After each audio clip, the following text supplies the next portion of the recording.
And 3 hours later, they had a decision. For a murder case, that's pretty quick. I don't know if they even made 3 hours, because they did about an hour on the first night because they had to get all the evidence presented when they stepped out. So that takes a while. Then they have to elect a foreman. And then they actually start deliberating. And then when they came back the next day, I think they started around 9:15, 9:20. And by 10:15, the light was on. And then the judge has to do other paperwork, and all the parties have to get called on their cell phone, get back to court. And so that takes about 30 minutes or so. And then the verdict's announced. Because, the lawyers go to their offices. You're not just going to sit there all day. You leave your cell phone number if there's a question. If there's something, the judge's clerk calls you, and then everybody shows up.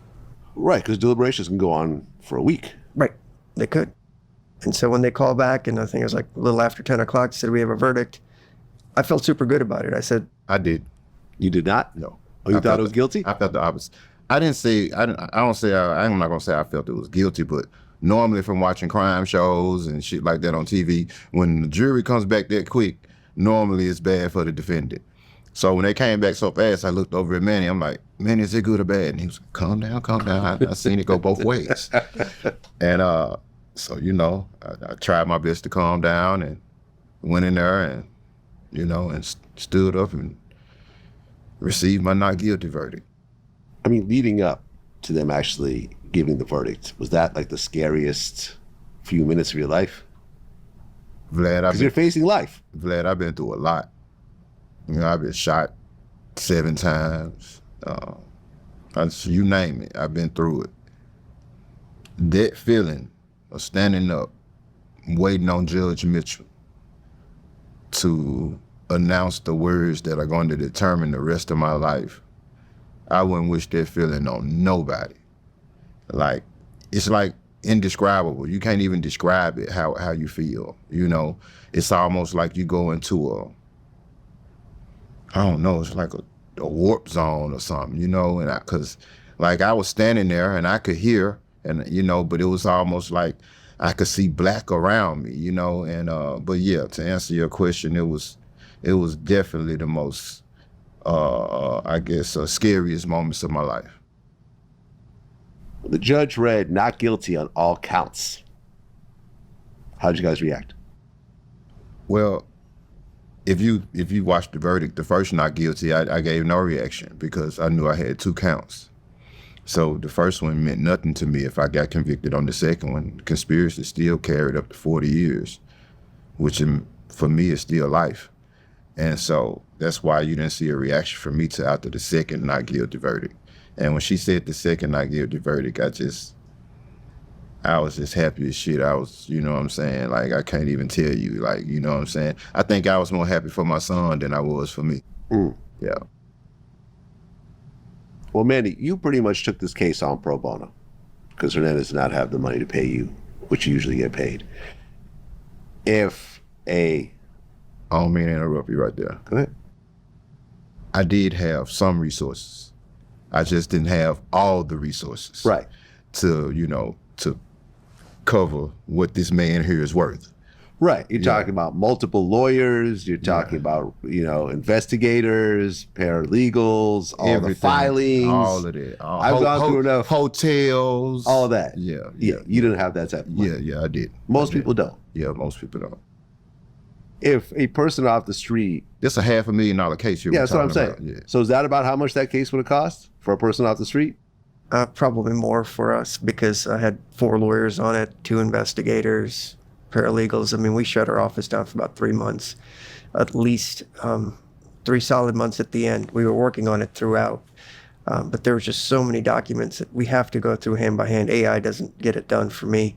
And all the cell phone records, I'm just like, there's got to be something out there. The government can't be this crazy and bring this charge with not a single incriminating text message. But they did. So this is potentially like an $800,000 case. Yeah, easily or more. It depends on where $1 it is. million case. Yeah. $1 million case.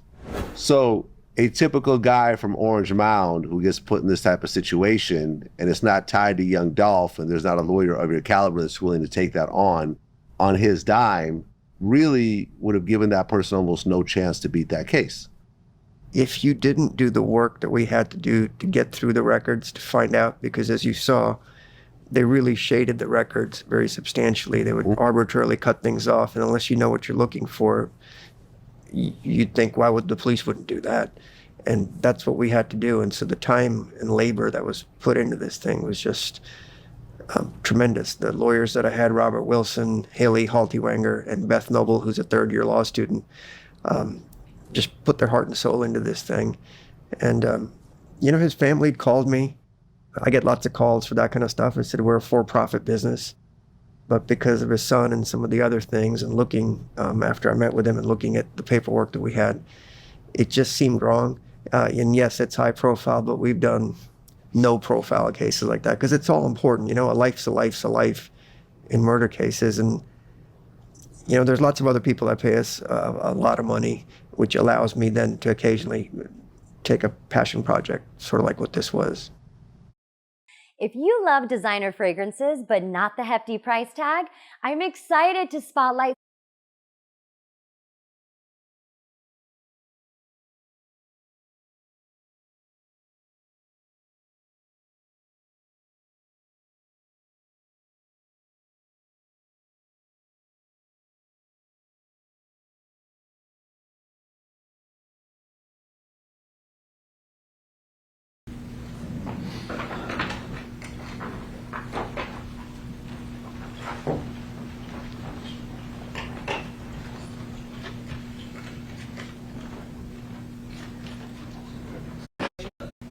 And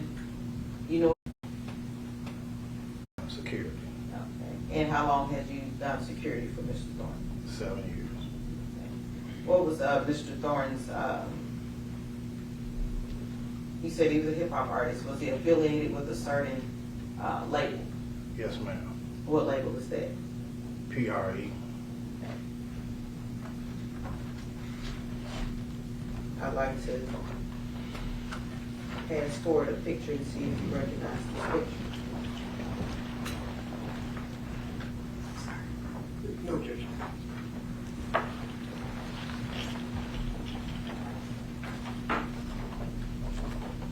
Do you recognize that picture? Yes, ma'am. And what is that picture of? Picture of the chain, his label, PRE. Ern, if we could have that entered into evidence as the next one. No objection.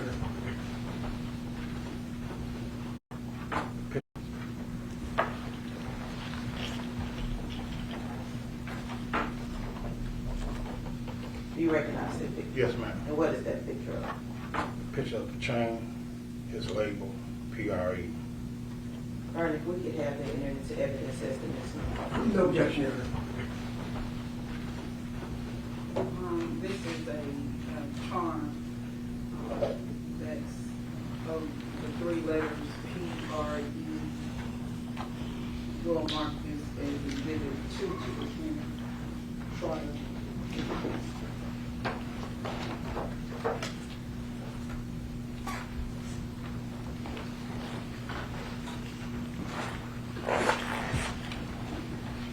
Permission to publish on. Yes, ma'am. And again, Mr. Hopkins, could you explain to the jurors what we're looking at here? That's his chain, the PRE, Okay, and what did PRE stand for? Paper Route Entertainment. Did he have any issues with other labels? Yes, ma'am. What label was that? CMG. And what does CMG stand for? I really don't know, what it stands for. All right, CMG. Well, let's go back a bit. Who are some of the other artists that are on the PRE label? Several artists that they have that's on it. With such great offers, DraftKings is the place for those who love college football. I love college football. Ooh, watch out, Leinart. Leinart flush from the pocket. Matt, are you playing as... Leinert's got a man streaking downfield. He's wide open in the end zone, Matt! Touchdown! And Leinart defeats Texas on the last play of the game! Leinart! Matt, where are you going? Leinart! Not again. New DraftKings customers turn a $5 college football bet into $300 instantly in bonus bets. The crown is yours.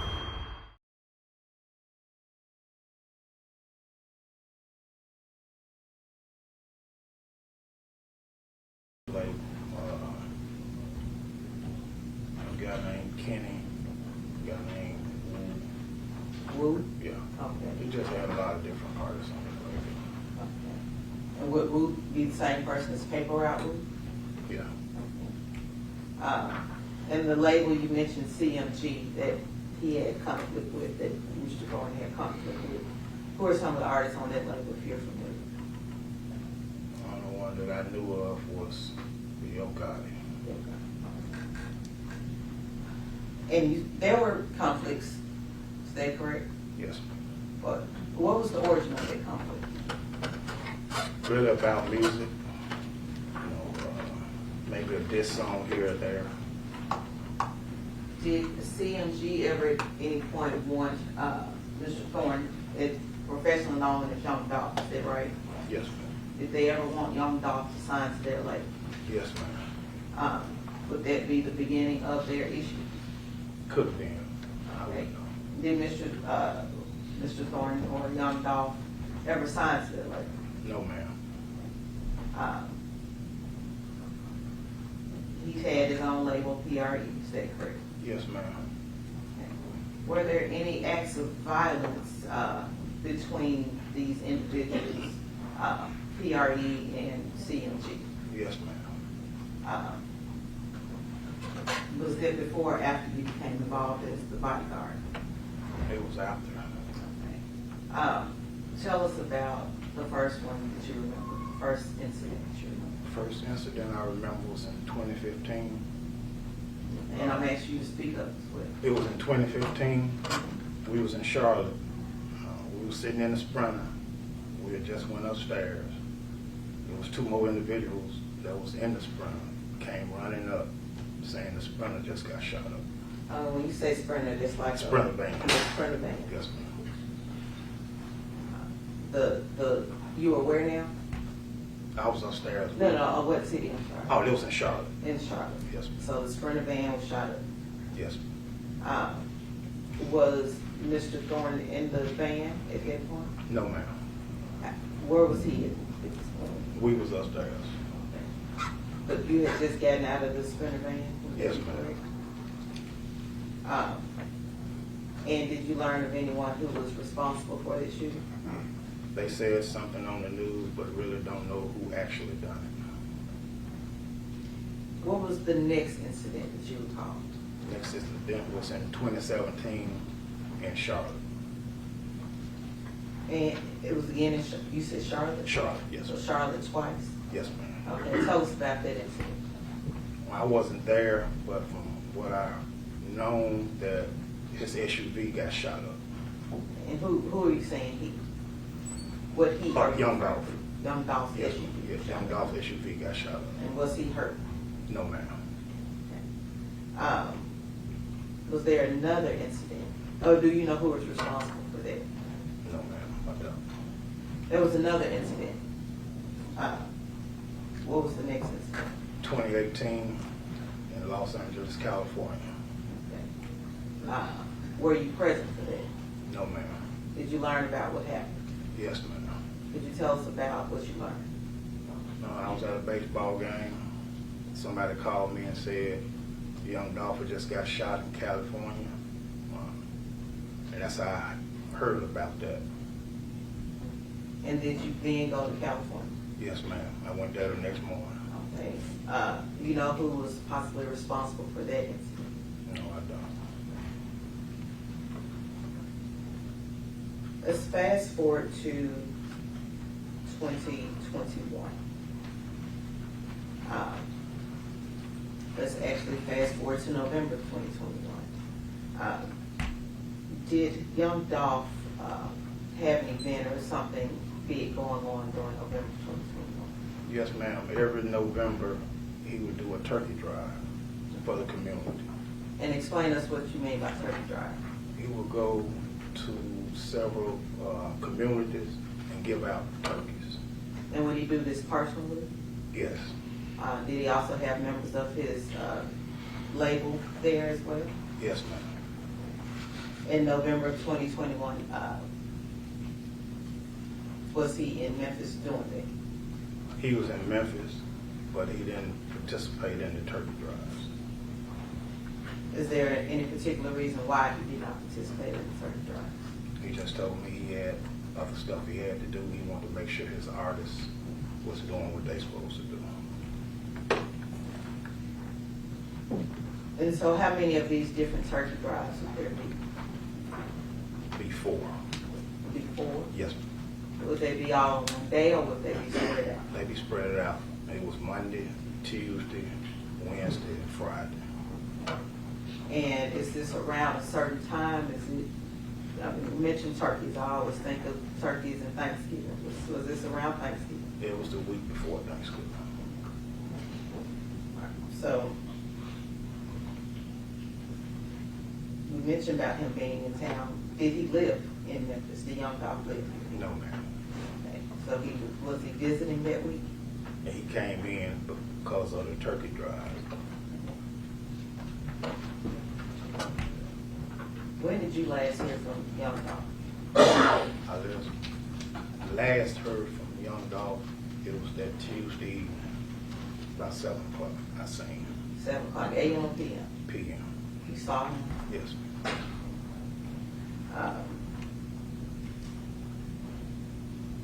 And did you learn did you hear from him after that? no, I didn't. What was the next that you heard of Young Dolph? It was that Wednesday morning, about 11:30, And what did you hear? that he just got shot.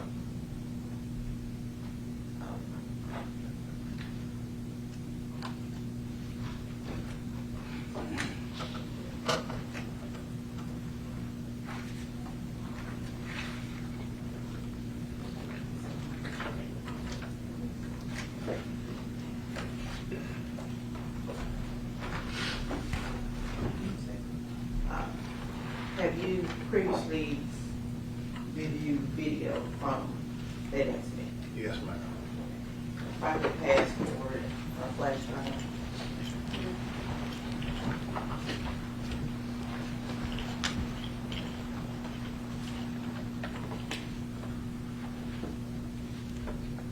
Does it look familiar?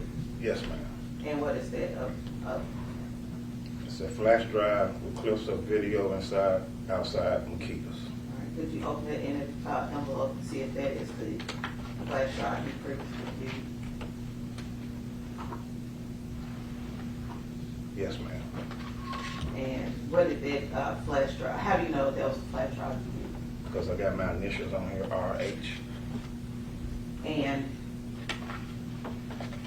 the video that you viewed, what is it a video of? A video of Young Dolph at Makitas.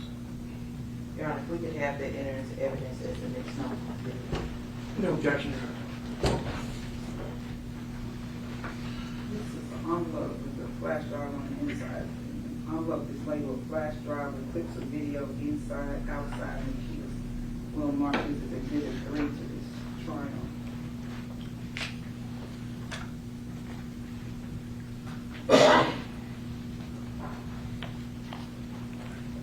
Permission to vote. Okay.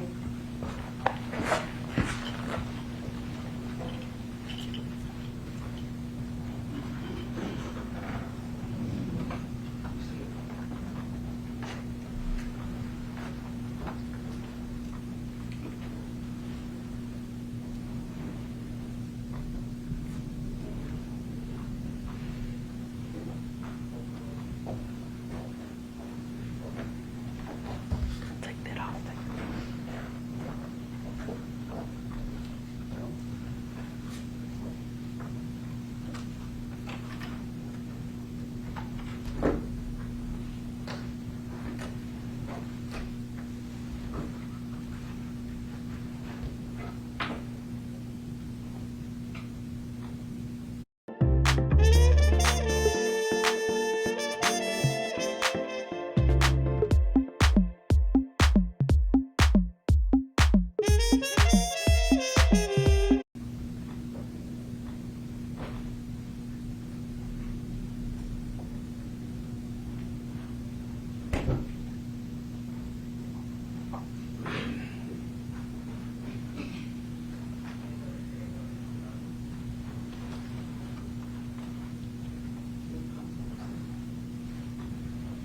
Mr. Hopkins, can you read the date at the top of this video?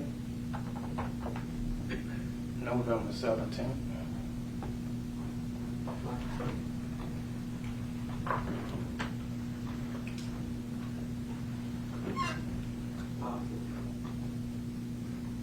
Do you recognize this vehicle that is coming into play? Yes, ma'am. And whose vehicle is that? That's Young Dolph's vehicle.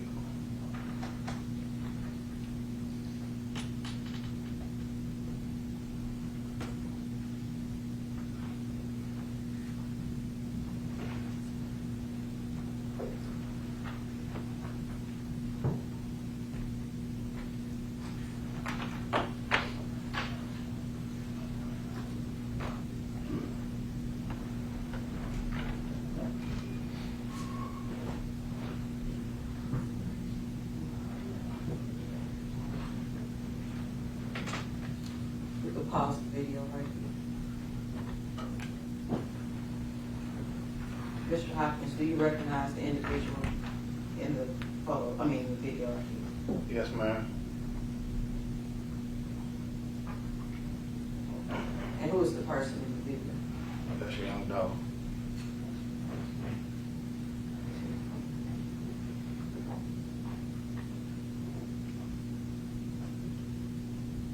We see a second individual coming out of the vehicle. Who is that? That's his brother Marcus. We see a second individual. And who is, do you recognize?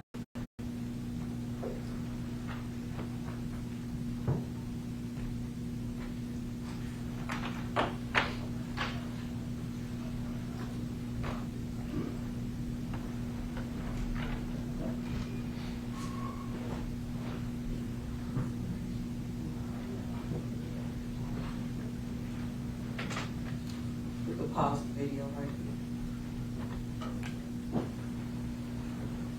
here. Mr. Hopkins, do you recognize the individual in the the video right here? Yes, ma'am. And who is the person in the video? That's Young Dolph.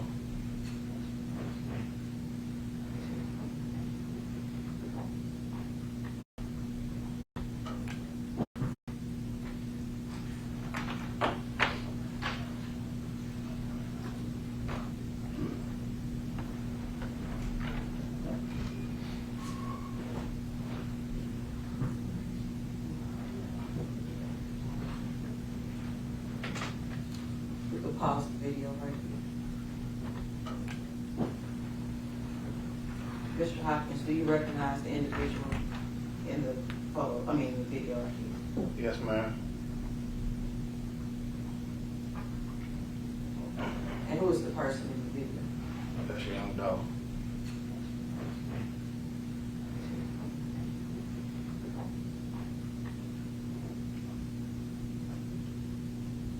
We see a second individual coming out of the vehicle. Who is that?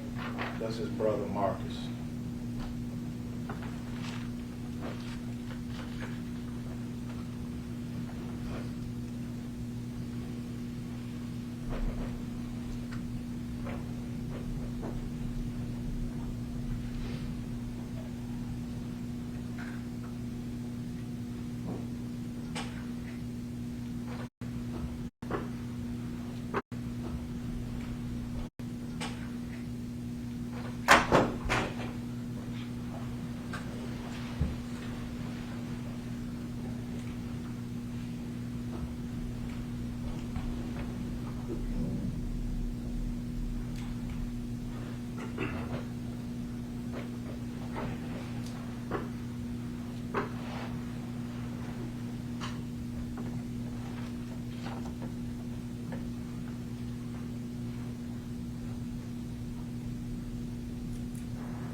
B, there is someone or something at the bottom left of the screen. I apologize, our laser pointer is having technical difficulties at this point.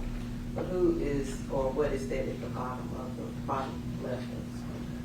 That's Young Dolph. I think that's his arm hanging out.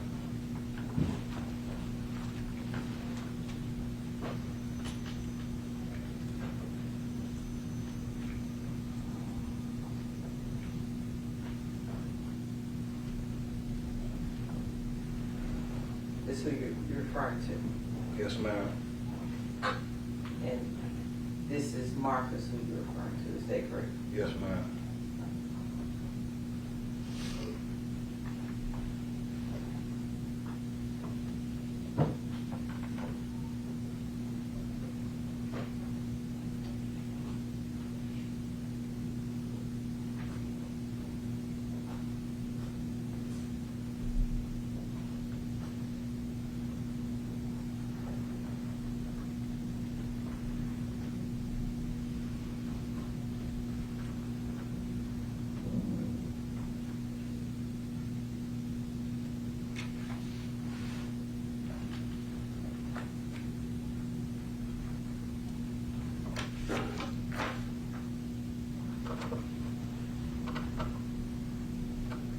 Would you rather pay $1,000 a month or $10 a month for GLP-1s? Roe checks your insurance for free to see if you're covered. So submit your insurance card and Roe will take care of the rest. Everything is I'd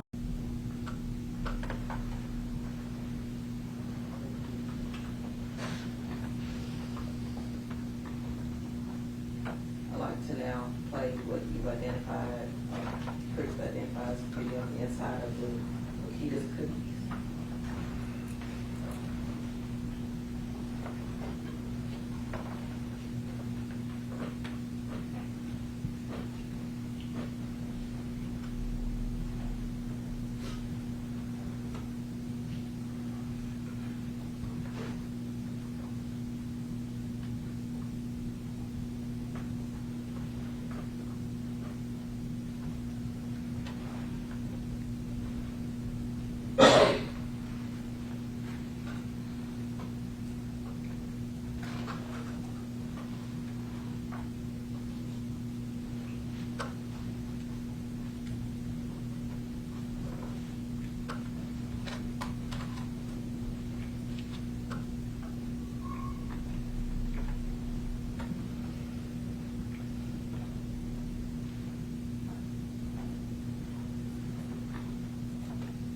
Individual at the front counter, who is that?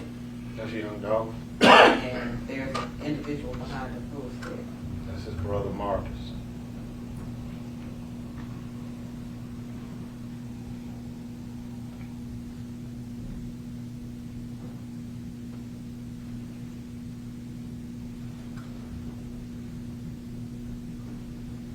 Say who you're referring to as Young Dolph. Ms. Shaw? Yes, ma'am.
seen the inside and outside of the cookie shop the day that Mr. Thorne was killed. Is that correct?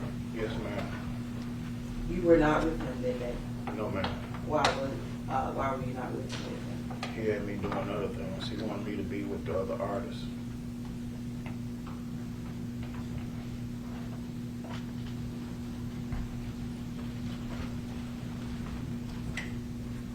And did you go to the scene of the cookie shop that day?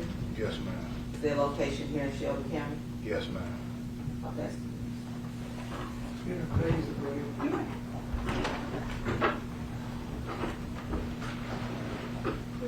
Tell the deputy where you want it. I'll just put it here so the court reporter can hear me. Yeah. Thank you. Can you all see okay? Okay. Mr. Hopkins, my name is Manny Aurora. How are you doing this morning? Fine, sir. I'm sorry for your loss, obviously. This is very troubling. No one should ever have to be killed violently like that, so I sympathize with you. We spoke on the phone when you were coming in from the airport this past weekend, is that right? Yes, sir. All right. And you worked as the bodyguard for Mr. Dolph. Yes, sir. Was it you and other people as part of the team? It was, but it was manned to me. Okay, so you were the boss. Yes. You mentioned to the prosecutor that there was a history of violence between PRE and CMG. Is Yes, that sir. correct? All right. And as I saw from this, and not trying to be negative in any way, but Mr. Dolph travels with an assault rifle in his car, as we saw his brother pull that out from the driver's side. I don't know if he traveled with it, but he had it that day. Okay, and have you seen him with other weapons in the past? I haven't, no, sir. Okay. And his brother had his handgun and he was shooting at the other people, as we saw in the video. Yes, sir.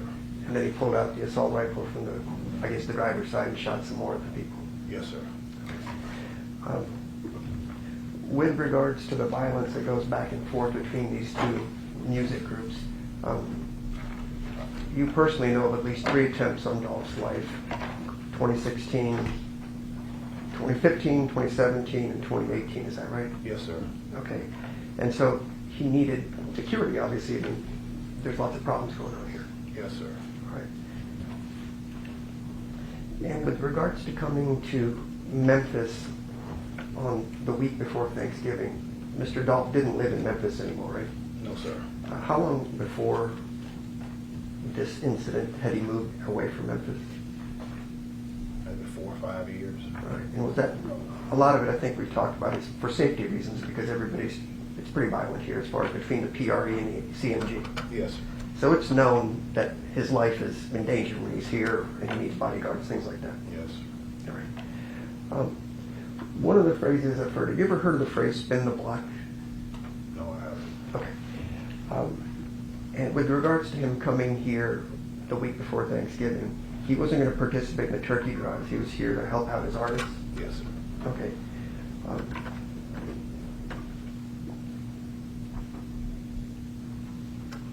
Can I just have a moment here? I think that's all. Thank you, Mr. Hopkins. Yes, sir. Any other redirect?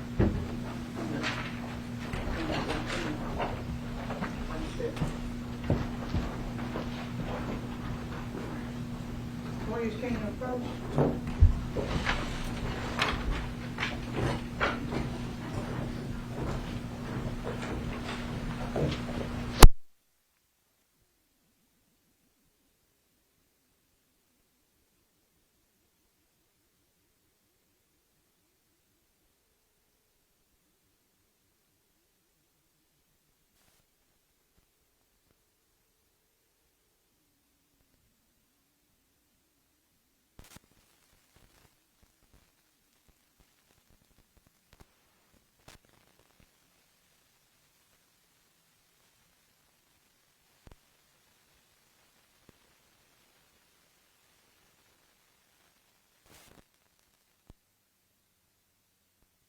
Get up to $1,000 bonus back if you're down in your first 24 hours.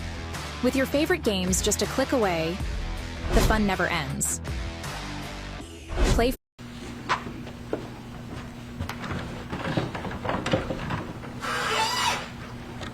Good afternoon. Good afternoon. Could you state your first and last name for the jury? Cornelius Smith. And for the benefit of our jurors who may be taking notes and our court reporter, could you spell your first and last name? Cornelius Smith. And if it's okay, can I call you Cornelius? Yes, ma'am. All right, Cornelius. You know an individual by the name of Hernandez Gobin? Yes, ma'am. Do you see that individual in the courtroom? Yes, ma'am. Could you point to that individual and describe what he or she was wearing? Man, right here with the white shirt on, black tie, bald head. And I'd ask that the record reflect that the witness has identified the defendant. Record so reflects that the witness has identified the defendant in court. And how long have you known Mr. Gobin? I met him in 21, like mid-21, something like that. Mid-21, so? Like in the middle of 21.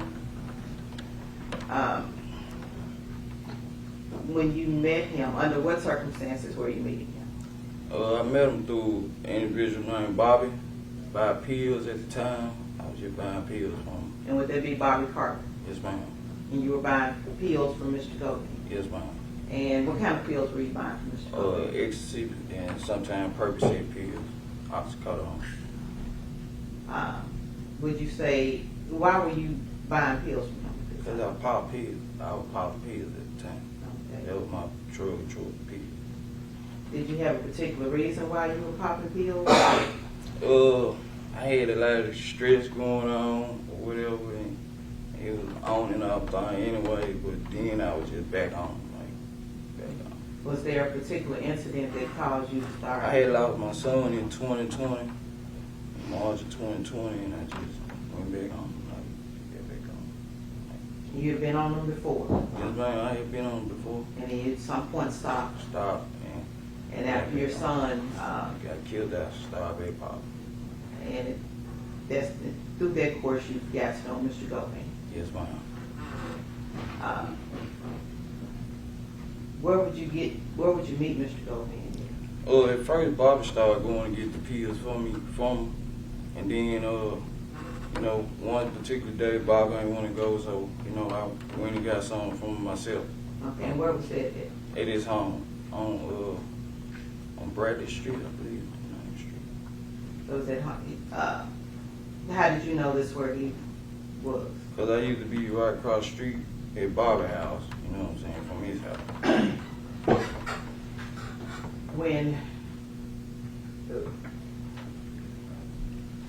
So you've always gone to Bobby's house? Yeah, I used to hang out with Bobby. On that So let's go back to mid-summer or so, however you say it, of 2021, when you first came into contact with Mr. Gobin.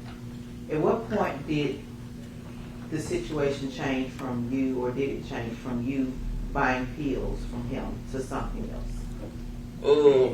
I guess after a couple runs of going to buy pills on my own from him, he started asking me, I want to make some money. He knew ways I get some money. I'm like, yeah. Did you want some money? Yeah, because sometimes I go to him and ask, can I get a couple pills on credit? So, that was when he was like, you want to make some money? I'm like, yeah. Thinking about a hair transplant? Try Hims instead.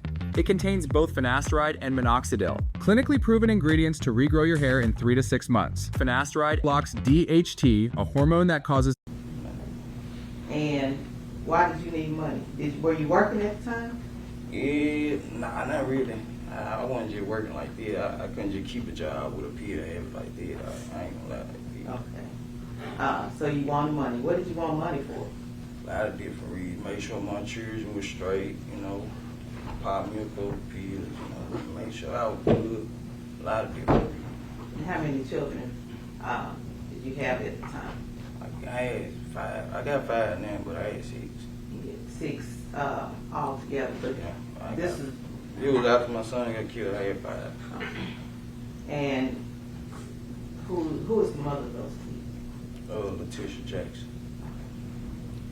So you wanted money to make sure your kids were okay. You pop a few pills, and you'd be all right. Did you have a girlfriend at the time? Yes, ma'am. What's your girlfriend name? Miss Angela. Miss Angela. Does Angela have a last name? Arnold? Yes, ma'am. Okay. So, yeah, 5 kids, a girl, and a girlfriend, Yes, and a ma'am. pill head. Yes, ma'am. All right. So at some point, Mr. Govan asked you if you wanted to make some extra money. Make some money. And how were you supposed to make extra money? Well, he told me that, you know, it was a little bounty on a couple paper out here. Okay, I ain't understand nothing you said. It was a hit on, it was a hit at the time on a couple guys in paper out here, on paper out here or whatever. Okay, and what were some of those individuals' names, if you can recall? Paper out Woo, Young Dog. I don't know all the names because I ain't know exactly who they were. At what point did he mention the actual bounties, as you say? One night leaving getting some pills, he mentioned the prices on, you know, Woo had 50 on his head, Young Dog had 100 on his head, somebody had 5 on their head, 10 on their head. He mentioned the prices too. So it was almost like a catalog. This Yeah, person costs this much. Yeah, This he person was costs telling this us much. who had money on their head, who had the most money on their head, And who had the prices. most? Who had Young the Dog most? had the most money on his head. And he had 100,000. 100,000 on his head. And when you say his head, I mean, if you kill Young Dog, you get $100,000. okay.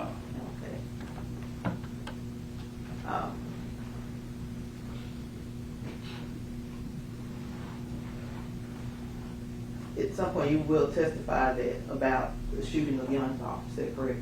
Yes, ma'am. Prior to that, were you involved in any other shootings? Well, one day, Mr. Govan had provided me with a gun, and he told us that Paper Route Rue was at home one day. So as we approached the house, with me, Bobby, Justin, and another guy, I don't know the other guy's name, Bobby dropped me off. I get out walking on foot. Paper Route Rue was coming out the house, and he had his gun in his hand at the time, and I was walking up the street. And me and him had a shootout or whatever. And the gun he provided me had jammed up. So, you know, I had to duck and Bob and weed, and Bobby had got to me. We got in the car and went back to his house and reported what had happened to him. And he was glad I ain't get killed that day right there. But Bobby was like, he wasn't messing with this stuff because he was believing what Justin them told him about we messed it up or whatever. And we didn't have our masks on and all this, so Bobby felt bad. Was there an incident with Paper Route Rue that you're aware of prior to the incident where you were involved? Nah, I don't know nothing else about, like, no incident with Paper Route Rue. Just this shootout that I had with him, that's all I know about it. And he was saying that, like, he was going. Who was he? Mr. Govan was saying he was going. Let me stop you. Did you call him Mr. Govan? Nah, I called him Quick. I called All him right. Quick. That's what I knew him That about. was your nickname? Yeah, Quick. Would you feel more comfortable calling him Quick? Yeah, I called him Quick. Okay. Quick was saying that he was gonna give a paper out with Mama or whatever to find out what they be about, you know, play up on the other, find out where, you know, who and them be is so we could reach out and touch them, like, find out where they is. Was it just he was going to see where Wu was, or was there other Paper Route artists? Any one of them, like Wu or anybody in Paper Route, he was gonna make sure that, you know, he could play because the Mama liked him, so he was gonna try to play their father figure and, you know, find out where they at and make sure we could reach out and touch them. So from when you met him in midsummer, the shooting with Paper Route Rue, how far from when you met him to when that shooting was? I just can't recall, but it wasn't long after I met him though. And was it a couple of days, couple of weeks? I say a couple of weeks, probably about a month and a half or so. You know, I can't be specific about it. I ain't gonna lie like this.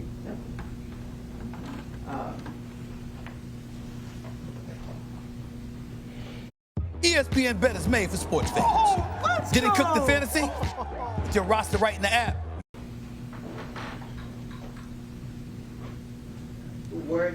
all looking for specific paper route Empire artists?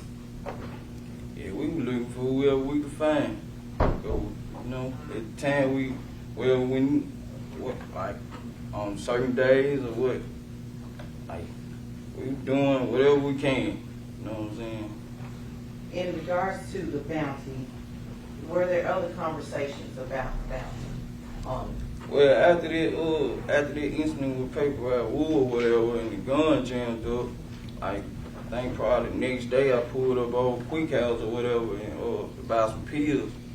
And when I pulled up, it was a truck sitting in front of the house or whatever. Okay, what kind of truck? I can't remember. I ain't gonna lie. Like an SUV truck or F-150 truck? Like an SUV truck. Okay. But I pulled up and I got out and went inside. He was sitting up there with Juke. And he was like, here go a little C right here. Here go C right here. So Juke was like, hold up, man. We ain't doing no talking around these phones, you know. Take these phones outside. Who said that? Juke. Before he got to talking. He was telling him, like, we ain't talking around no phone, take the phones outside. Who was he telling to take the He phone? was telling Quick that. Okay. Take the phones outside. And did Quick take y'all's phones outside? Yeah, I gave him my phone. He set them outside on the trail or whatever.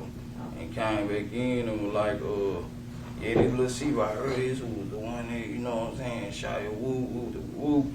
And, hold on, you did a whole lot of woo. Well, you know, basically saying, this the one that shot it, woo.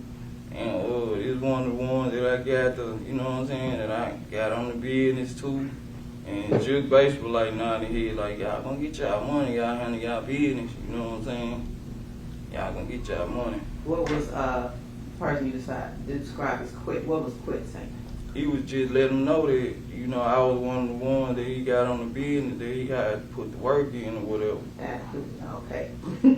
That he hired for the Because I'm gonna need you to slow that down. He the one that hired on the business to do what now? To make one of these, get a hit, do the hit.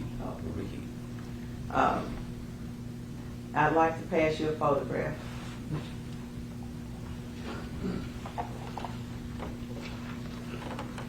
Do you recognize the person in that photograph?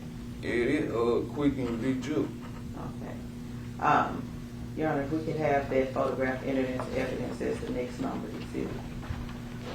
No objection.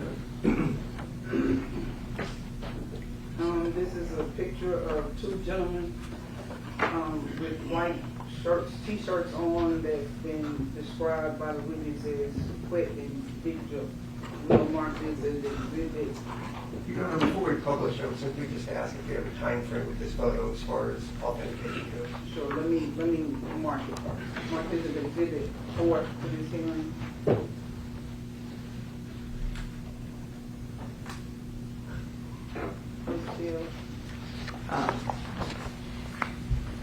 Do you know when that photo was taken?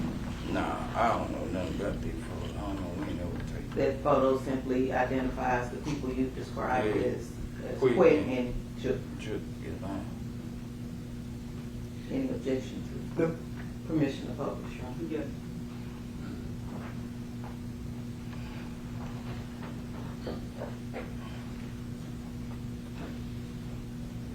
Get out of there. Say that and it doesn't work. But the individual you described as Juke, is he on the left or right of this photo? From my angle, he's on the right, the big guy, right on the right. He's on the right. And the individual on the left, who is that? That's Quick. And Juke is the person, do you know his government name?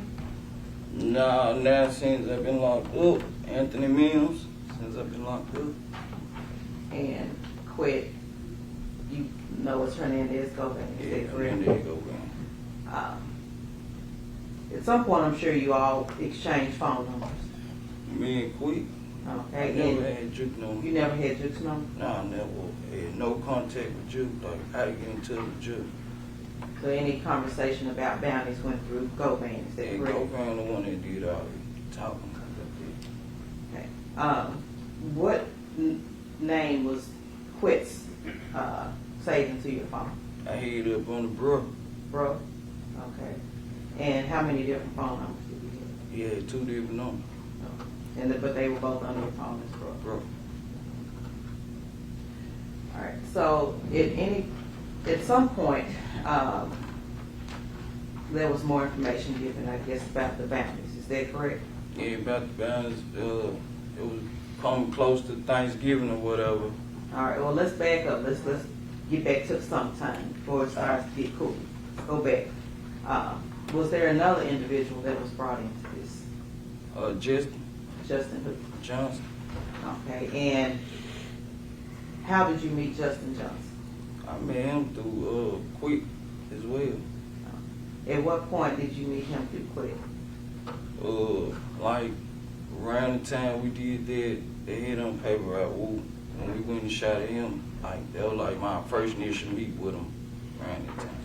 And you said you met him through Quick or Mr. Govan. How did you meet him? Describe it. When they found out that Woo was at the house or whatever, me and Bobby were called, and he called Justin up too, and we all met up at.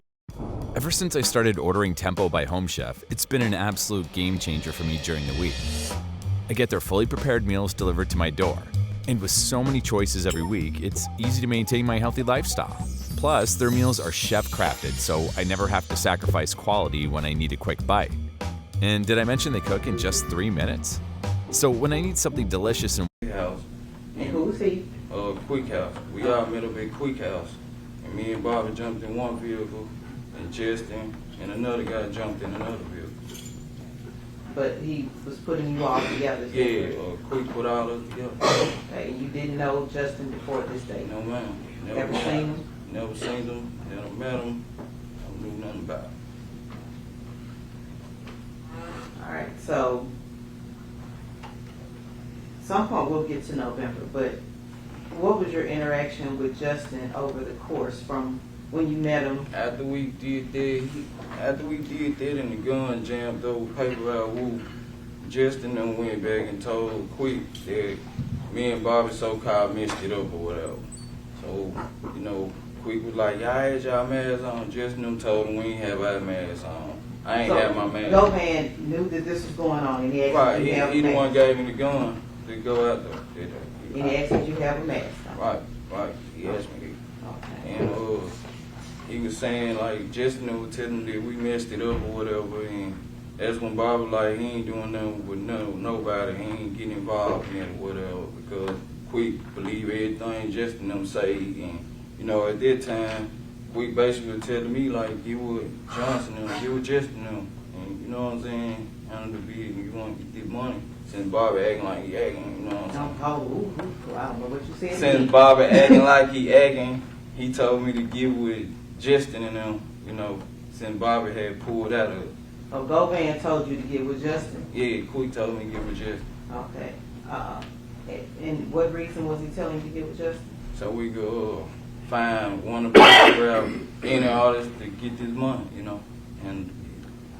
So, what would Govan gain out of you all getting a bounty or hit on one of the paper route?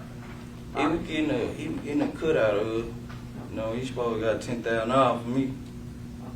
No matter who you hit or if it was. Nah, Young Dog, he supposed to got $10,000. I did $100,000. I did $50,000. I was getting. He was getting $10,000 out of it. So throughout the summer, going into the fall, did you and Justin and Govan ever meet? Yeah, we'll meet up over Quick House. Like, we'll go over Quick House, and that's what we always met up at, over Quick House. And then, what was the purpose of meeting there? Really, like, we'll meet up over Quick House to talk about a lot of things. Basically, about a bounty on somebody, finding somebody. Sometimes we'll watch the games over there. We'll be over there about a lot of things, basically. But for Govan, you wouldn't have met Justin? Nah, I wouldn't have met Justin if it wasn't for Quick. Prior to Mr. Govan telling you about bounties on these PRE individuals or rappers, artists, were you aware that there were bounties? No, ma'am. I had no idea about it. Were you aware of who the PRE artists were? I knew about Young Dog, but I didn't know about none of these other artists or nothing like that. And I had to Google them. And to actually Google them. Once he told me, I had to really Google them to find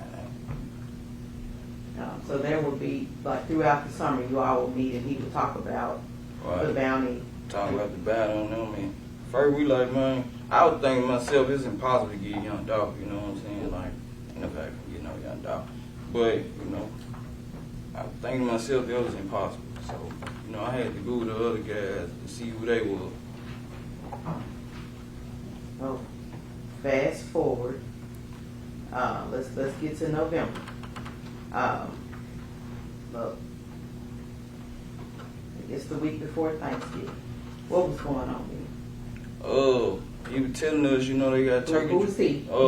Quick, Govan, Quit. I mean, he was telling us that, you know, they had turkey drive. Each artist had a different day where they were doing turkey drive or whatever, and you know, that's our opportunity. We can make some shake in. Okay. When you say make some shake, what's shake? Like try to catch him and, you know, get the money. Do what he don't want to. Were you aware about this turkey drive prior to Govan telling you that?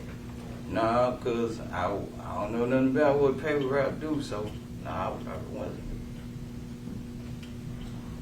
Did you listen to their music before, or did you? I listened to Young Dolph, but I ain't listened to his artist. I ain't know who his artist was. I listened to Dolph though. So, Govan was telling you about the turkey drive. Right. He was telling me and just. I'm sorry. He was telling me and just. Were y'all together when he was telling you? Right, at his house. At his house. Did he mention the bounty again? Did he mention the money? Well, we had already knew the prices on majority of their heads, basically. On everybody else doing the turkey drive, we had already knew the prices already. Including Dolph. Including Dolph. And let's go to November the 16th of 2021. What were you and Justin doing that day? Well, he had called me up. He came and picked me up. We had went because they had a turkey drive in South Memphis somewhere. And me and him was out. We was riding, trying to get one of the artists that day that was doing the drive down there. And as we was out there, I got out on foot. And there was a lot of folks out there standing with guns with her. Justin was in the car. And he called me and told me that he had got a call that Young Dolph was at a gas station up the street from where we was at. So I ran back to the truck, and I jumped back in the truck. When we got to the gas station, Dolph was gone. So we rode around for a minute, then he dropped me back off at the house. And I laid down that night, and he was like, tomorrow we go back out and see what's up. So on the 16th, at any point, did you think, okay, maybe we have a shot at getting Dolph? Yeah, because we knew he was in town. We knew Dolph was in the city then, and we knew that tomorrow we were full-fledged then. We know we anything in shape right now. We gonna get somebody. We gonna strike. Tomorrow is our day. We gonna strike somebody. We gonna get lucky tomorrow. And at any point, did you all have this conversation with Mr. Govan? Yeah, we were telling him like we really getting close. We getting fed up with playing. We finna get somebody basically. And he was like, y'all do y'all thing. Handle y'all business. And in return, you all were supposed to, you expected to be getting money, so. Right. Because that's what he promised you. Right. So let's. I'm done with the stigma. Let's unpack GLP-1s. They say GLP-1s for weight loss is a shortcut. It's not. It's science. GLP-1s helped my body finally respond to the work I was putting in. I knew my body was missing something it needed. For me, the answer was GLP-1s. It was Ro. See if GLP-1s are right for you. Everything is 100% online. Go to ro.co.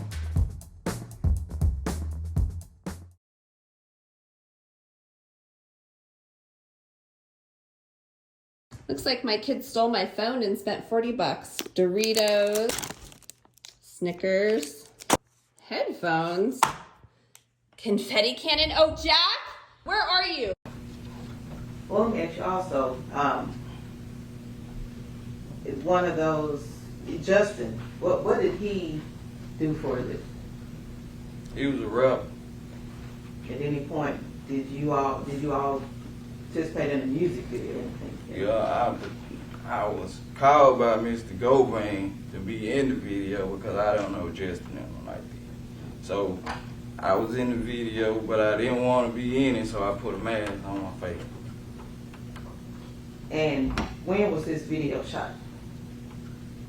Like in summertime of 21. I can't tell you the exact date, exact month, nothing like that, But it was prior to, was that after it the was hit after, on Woo? It was after that. Yeah, it was after the Woo hit. But prior to Doc. Doc, right. Okay. You have a photograph that is before you, previously been shown to the defense counsel. Do you recognize the contents of that photograph? Yes, ma'am. And what is that photograph? This the photograph of us in front of the house where y'all found the car is shooting a rap video. And who's all in that video? Justin. I don't know the other two guys. Hernandez Govain. I'm standing right behind Hernandez Govain with a mask on my face. Your Honor, if we could have that photograph and it is evidence, that's the next number.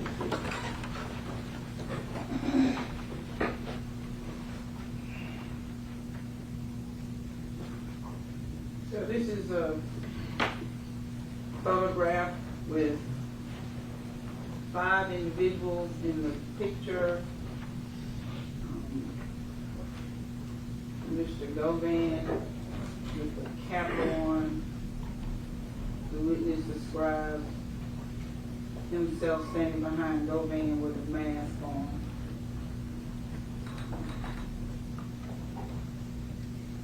And an individual with a red cap on. Is this Justin Johnson? Yes, ma'am. Justin Johnson in the picture with the baseball cap on, holding a stack of money. We'll mark this as Exhibit 5 to this hearing. Could we just ask when that supposedly was? I think you may have He's said. already said he did. So he doesn't know this one? Hold on. Let's mark this and then you can ask your question before.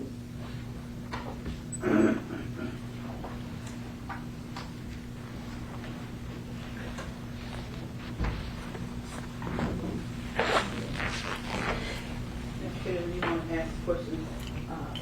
I ask you again, do you recall when this was taken?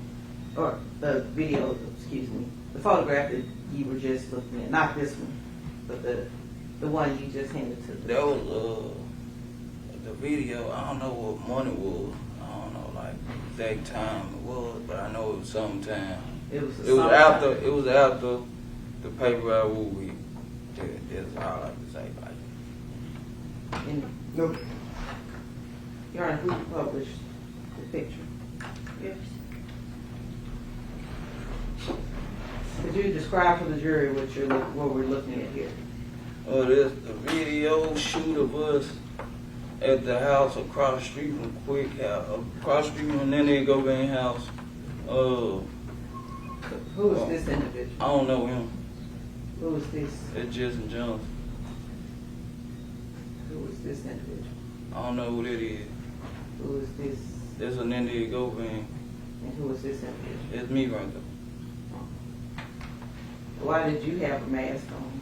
Because I wasn't part of their little crew, and, you know, I ain't want to bring no little beef upon myself. He asked me to be quick, and then they go there and asked me to be in the video. That's why I'm standing, like, right behind him, because I ain't know none of them other guys.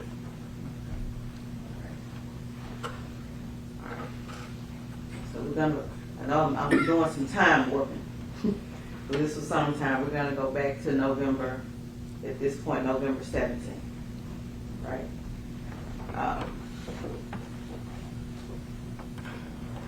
What was going on that morning? What do you recall about that morning? November 17th, 2021. It was actually my daughter's birthday. I woke up, I had a missed call from Justin Johnson. So, I don't know if I called him back or he called me back, but somehow he got on the phone. We was on the phone, and he was telling me that he was finna pull up on me. And did you plan to meet him that day? Yeah, we had been out the day before, you know, on the turkey drive or whatnot. That's when they told the doctors at the gas station, but we were gone. So the next day we knew another turkey drive. So we were gonna get up that day and, you know, try to get to that turkey drive. So this was this a Wednesday, would you say? If you recall? I can't recall. It was a November 17th, my daughter's birthday. Alright, so how long from when you received a call from Justin to when he came to get you? He close by, so it was like a couple minutes. Cause he was close by. It wasn't long. He was close by. And I don't know if I asked you before, but how far from Mr. Govan's house to your house? How was that far? Nah, it wasn't far. A couple minutes. It wasn't far. So he wasn't far because he came pretty quickly once He was on. came fast. Okay. And when he arrived, what type of vehicle was he? He was in a white Mercedes Benz. Had you ever seen him in that white Mercedes Nah, I ain't never seen that car before.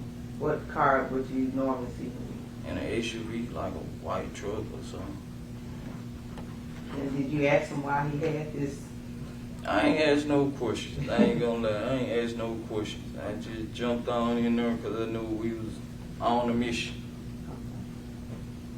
At this point, had your mission changed to Dolph knowing that he was in town? Yeah, anybody. At this point, anybody, like in paper, right? Anybody. So he picks you up. He picked me up. And where did he pick you up from? He picked me up from my pop's house. Once he picked me up, we went back to right in front of Govan, and then the Govan house. Okay, is that on Bradley Street? On Bradley Street, yes, ma'am. And when you went back to Govan's house on Bradley Street, what did you do then? He jumped out the car and jumped and grabbed somebody in his Suburban truck. Could I ask, we identify who the he's are? It's getting very confusing with the hearsay. I think Ms. Taylor was going to do it. She's been doing a pretty good job at We've got a lot of theys and he's, and it's very confusing. That's why I asked. So the he that jumped out the car, who is the he? Justin Johnson jumped out the car, and he jumped out the white Mercedes Benz and grabbed something out of his SUV that he had parked by across the street from where his house is, right? Okay. And I didn't ask you, where is this house? Across the street from a nigga Govan house, where we'll park it or hang out at. We'll park in front of his house and go to his house and hang out. Go to and Govan house. Go to he, all right. You park in front of Govan's house. We park at their house and to go over Mr. Hernandez Govan house and hang out. All right. All right. So Justin got out of the car, opened the door or something to the SUV, got something out. Right. Did he get back in? Yes, ma'am. He got back in and we took off. Okay. Do you know what he got out of the car? No, ma'am. I can't remember. All right. You previously mentioned that you all were kind of on a hunt. Right. When you go hunting, you have guns. Right. Did you have a gun? Justin Johnson already had the guns in the car. Prior to me getting in, they was already in the car. Did you all have masks? Yes, ma'am. I had my own mask, my own gloves, and Justin Johnson had his own mask and gloves. At some point, did you put these masks and gloves on? Yes, ma'am. We once Justin grabbed something out of that white SUV, we proceeded on heading towards Westwood area.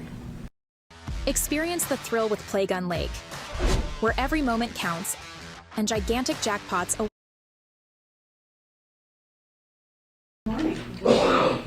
Could you state and spell your name for the jury? My name is Angela Arnold, ANGELAARNOLD.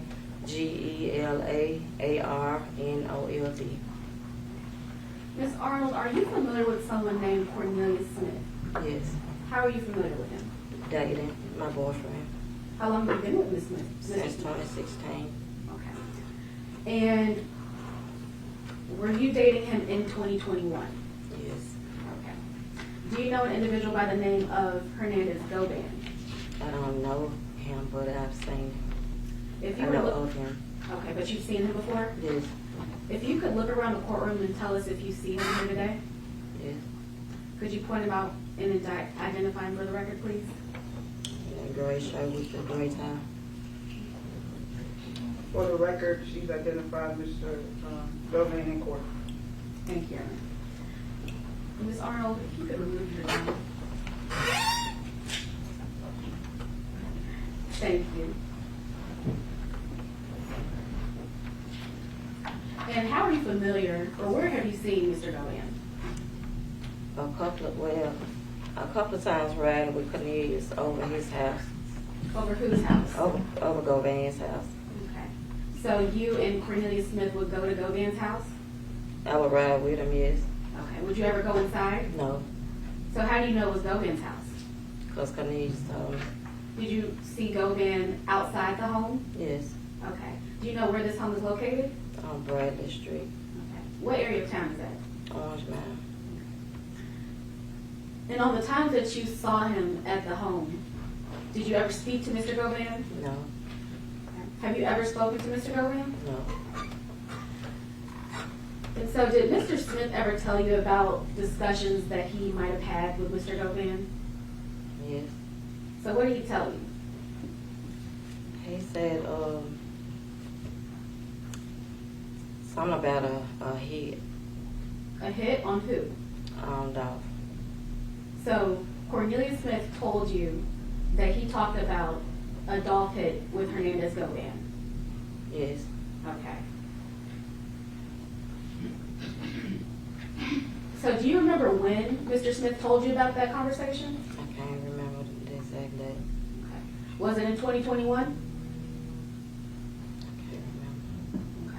Was it hot or cold outside? Do you It remember? was hot outside. Okay. And so when Mr. Smith told you about that discussion he had with Govan, did he ever tell you about a dollar amount? He mentioned a dollar amount. Do you remember what that dollar amount was? It was between $1 million and 1.5. Okay. And so this discussion that y'all had, was it before Adolph Horton was killed? Yeah. Okay. And so did Mr. Smith ever tell you any specifics about this hit on Dolph? No. Okay. Did he tell you when and where they were going to do it? No. Okay. And to your knowledge, did Mr. Smith ever have, well, let me back up a little bit. Do you know someone by the name of Anthony Mims or Big Joe? Yes. Okay. To your knowledge, did Smith ever have direct contact with Big Joe? No.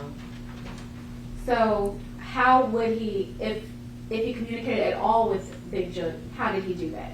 He said he would talk to Govan, send a message through him, and he would get a message to Juke. And Juke would talk to Govan, and Govan would tell them a message. Okay. So Govan was the link between Mr. Smith and Big Joe? Yes. Okay. So I'm going to fast forward to November 17th, 2021. Do you know where you were that day? Yes. Where were you? I was at his dad's house before I went home. Whose dad's house? Cornelius. Okay. And was Mr. Smith there as well? Yes. How long were y'all there for? All right, come with me. I'm going to show you why Oats Overnight is your new favorite breakfast. It all starts with high-quality ingredients. That means no artificial flavors, sweeteners, or preservatives. And speaking of flavors, let's just say we don't do boring. We have over 30 to choose from, like French toast, cookies and cream, and chocolate peanut butter banana, the original. And this is where the magic happens. Our R&D team thinks to themselves, what if we could make breakfast taste like dessert? Well, I had left. I can't remember. When did you leave? It was, I can't remember the time, but I know I had left and went home. Did you leave alone? Yes. So Mr. Smith wasn't with you? I had took him to work. Okay. You took Cornelius Smith to work? No. Who did you take to work? His dad. Okay. And so when you left the house that day, was Cornelius Smith still at the house? Okay. Did you see him leave the house? No, I didn't. Okay. Do you remember him getting any calls that morning before you left his dad's house? He got a phone call. Okay, so Cornelius Smith got a phone call before you left? Yes. Do you happen to know who that call was from? No, I don't. Okay. Do you recall anyone coming to the house before you left? I seen a car pulled up, but I can't tell you who was in it. Okay. What kind of car was it? It was a white car. Do you know the make or the model of the car? No, I don't. Was it a truck? Was it a sedan? It was a car. It wasn't an SUV or nothing. Okay. And you said you don't know the other person in the car? No, I don't. Okay. Did you see Mr. Smith get into the car at all? No, I had pulled off. Okay. And where exactly did this person pull up to? Was it right in front of Cornelius's? It was across the street. Okay. Do you know if that car was there for Cornelius Smith? I really don't. Okay. And so I want to go to later on that day, November 17, 2021. Did Cornelius Smith contact you later that day? Yes. Okay. How did he contact you? Did he call you? He called me. Okay. Did he call you from his usual phone number? Mm-mm. Okay. I didn't recognize the number. Okay. And so he called you, and what did he say to you? Told me to come pick him up.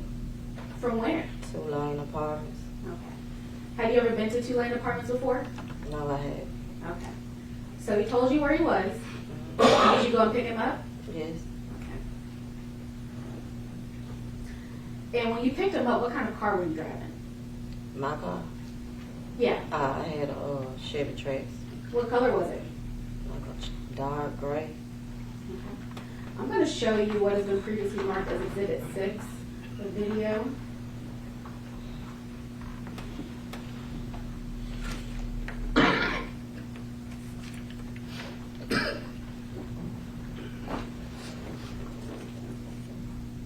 Does that car look familiar? Yes. Is that your car? Yes.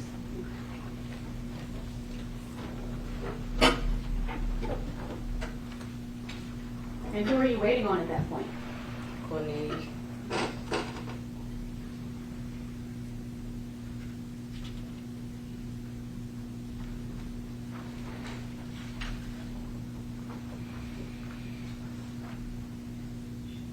And who's that walking out right there? This Cornelius with a bag in his hand. Is Cornelius in the black? Yes. Okay. And at that point, is he walking towards your car? Yes. Okay. If I showed you a screenshot of some surveillance footage from that same time and that same place, could you recognize it? Yeah, yes or no? Yes. I need for you to say that she's recording. I'm sorry.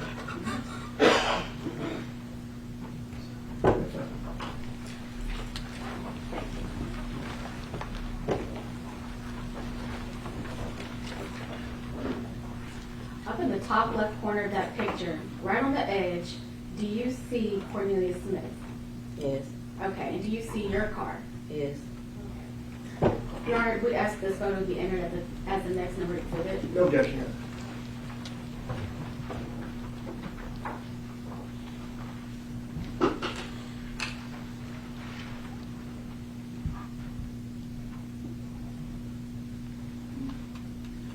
So this is a photo of a parking lot, several cars in the lot, apartment complexes around the picture, in the edge of the picture. And on the very left edge of the picture is who has been identified as Cornelius Smith with the bag on his head.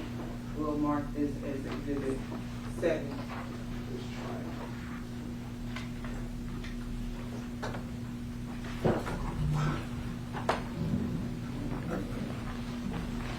Your Honor, may I have permission to publish in the jury?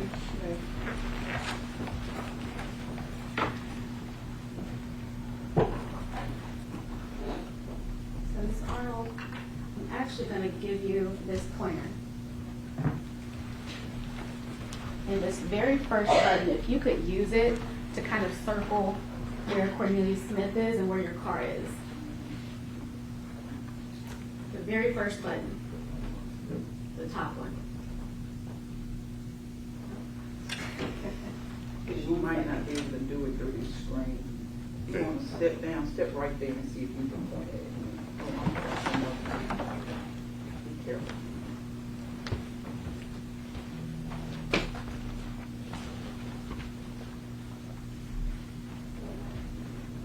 Where's the pointer work? When I need quick, delicious meals during the week, I order Tempo by Home Chef. Tempo delivers fully prepared, chef-crafted meals right to my door for an easy, balanced dinner or on-the-go lunch. Better yet, Tempo meals are packed with protein and nutrient-rich ingredients. And they cook in the microwave in just 3 minutes. So I can enjoy a balanced meal that supports my healthy lifestyle without having to compromise on flavor. Get 50% off your first box when you sign up for Tempo.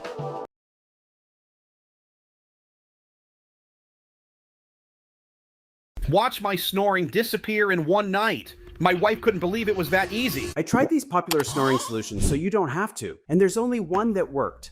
Nose strips? They don't work. Nose strips only open your nostrils. They don't do anything for a blocked airway. That's why you wake up drained no matter how early you go to bed. Mouth tape? Pretty risky. Some people think that taping their mouth shut will force them to breathe through their nose. But if your airway is blocked, mouth tape doesn't fix it. And if you have any congestion, you're just making it harder to breathe. These teep mouth guards? Useless. They're bulky, uncomfortable, and they don't let you adjust how far your jaw moves forward. And if it doesn't fit right, it won't work. And if your jaw isn't in the right position, you'll still be waking up dead tired. CPAPs? They don't fix the root problem either. CPAP machines just blast air through a blocked airway. They don't actually open it. Plus, they're loud, expensive, and a pain to travel with. It made me feel like I was just suffocating. Look, for years I pretended my snoring wasn't that bad. Like, all dads snore, right? Problem was, it was driving my wife up the wall, and I couldn't blame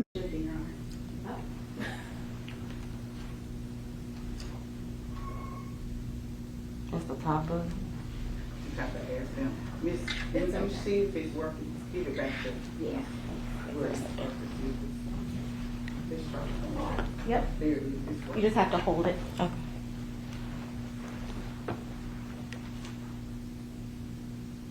Okay, so that person right there, that's Cornelius Smith. Yes. And the car next to him, is that your car? Yes. Okay. You can see it. Thank you.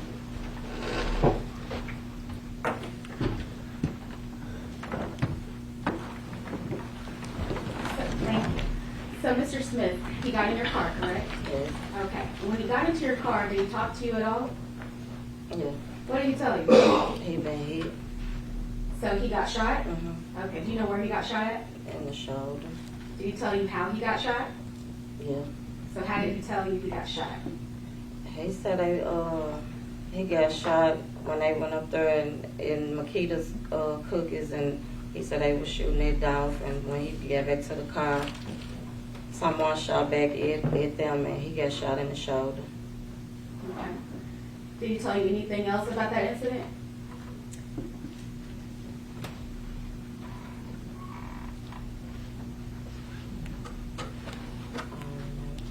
Did he ever tell you why he didn't call you from his own number?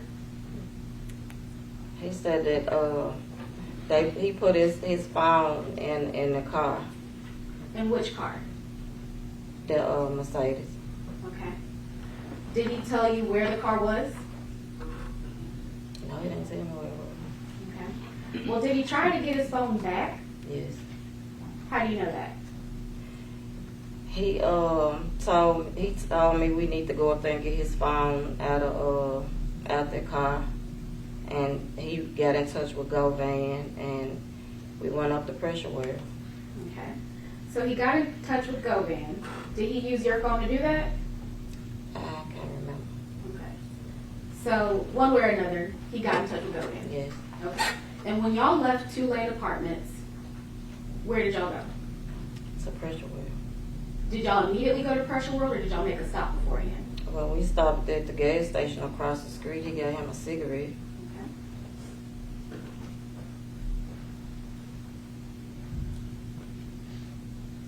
Okay, so after y'all left the gas station, y'all went to Pressure World. Mm-hmm. And when you got to Pressure World, who was there? GoVan. Okay. And was he inside of his car, or was he outside? He was inside of a car. Okay, do you remember what kind of car it was? No, I don't. Okay. And so were you driving at that point? Yes. Okay.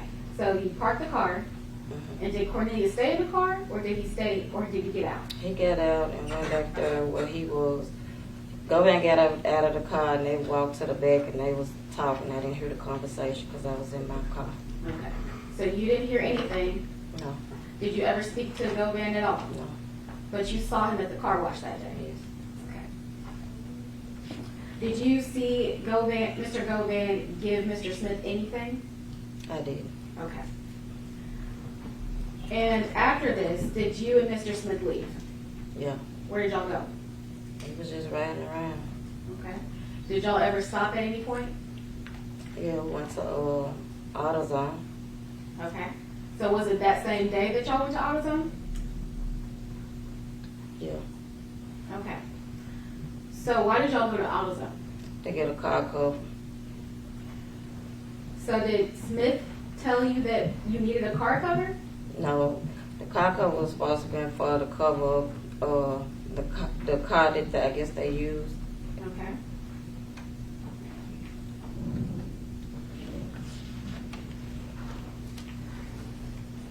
Did he tell you that anyone told him to get a car cover? No, he didn't. Okay, he just said we need to go to AutoZone and get a car cover. Mm-hmm. Okay. What time was this? I can't recall. Okay. And you said it was the same day that you got the phone from Pressure World? Mm-hmm. Okay. Can you say yes or no, please? Yes, I'm sorry. Thank you. Okay. So y'all got to AutoZone, and did you go inside or did Mr. Smith go inside? I can't remember. Okay. But was a car cover purchased at all? Yes. And how do you know that? Because it was purchased, but I can't remember who bought it. Okay. Did you see it? Yeah, I saw it. Okay. And was it in an AutoZone bag or something like that? Yes. Okay. So what happened after y'all left AutoZone? We rode around, tried to get him some pain meds because he said he was hurt. Okay. After y'all rode around and tried to get him some pain meds, where did y'all end up? We ended up at his dad's house because he was bleeding real bad and he wanted to change clothes. Okay. And did he change clothes? Mm-hmm. What happened while I'm sorry, yes. Okay. And what happened when y'all got to the house and once he changed clothes? He changed clothes and he went in the bathroom. I was sitting in his bedroom and he passed out and I got him up off the floor. Okay. And what happened after you got him off the floor? We left. Who was we? Me and Cornelius left. Okay, so y'all left his dad's house. Yes. And where did y'all go? We ended up at his aunt's house. Okay. And just for the jury's clarification, where is Cornelius Smith's dad's house located? Wild Rose. Okay. About how far away is it from the house that you remember Mr. Govan being at?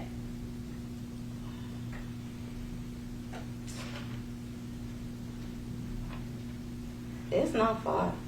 Okay. Would you say less than 5 minutes? I'd say about 5 minutes, 5 to 7 minutes.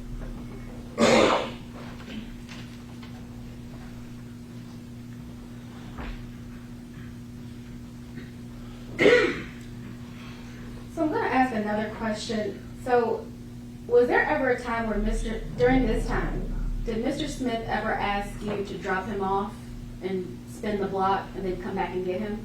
Yes. Okay, where were y'all when this happened?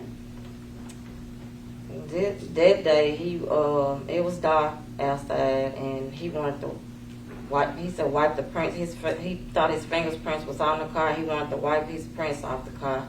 So I pulled up at the top of Bradley Street. He got out, and I hit the block and came back and picked him up.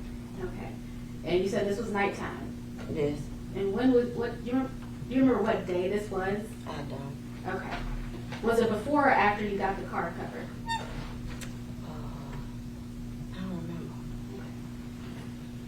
Want the fastest working GLP-1 for half the price? Ro now offers FDA-approved weight loss injections cheaper. with results you can see faster. Lose 15% of your weight with the formula from Eli Lilly. See if you qualify at ro.co/TV.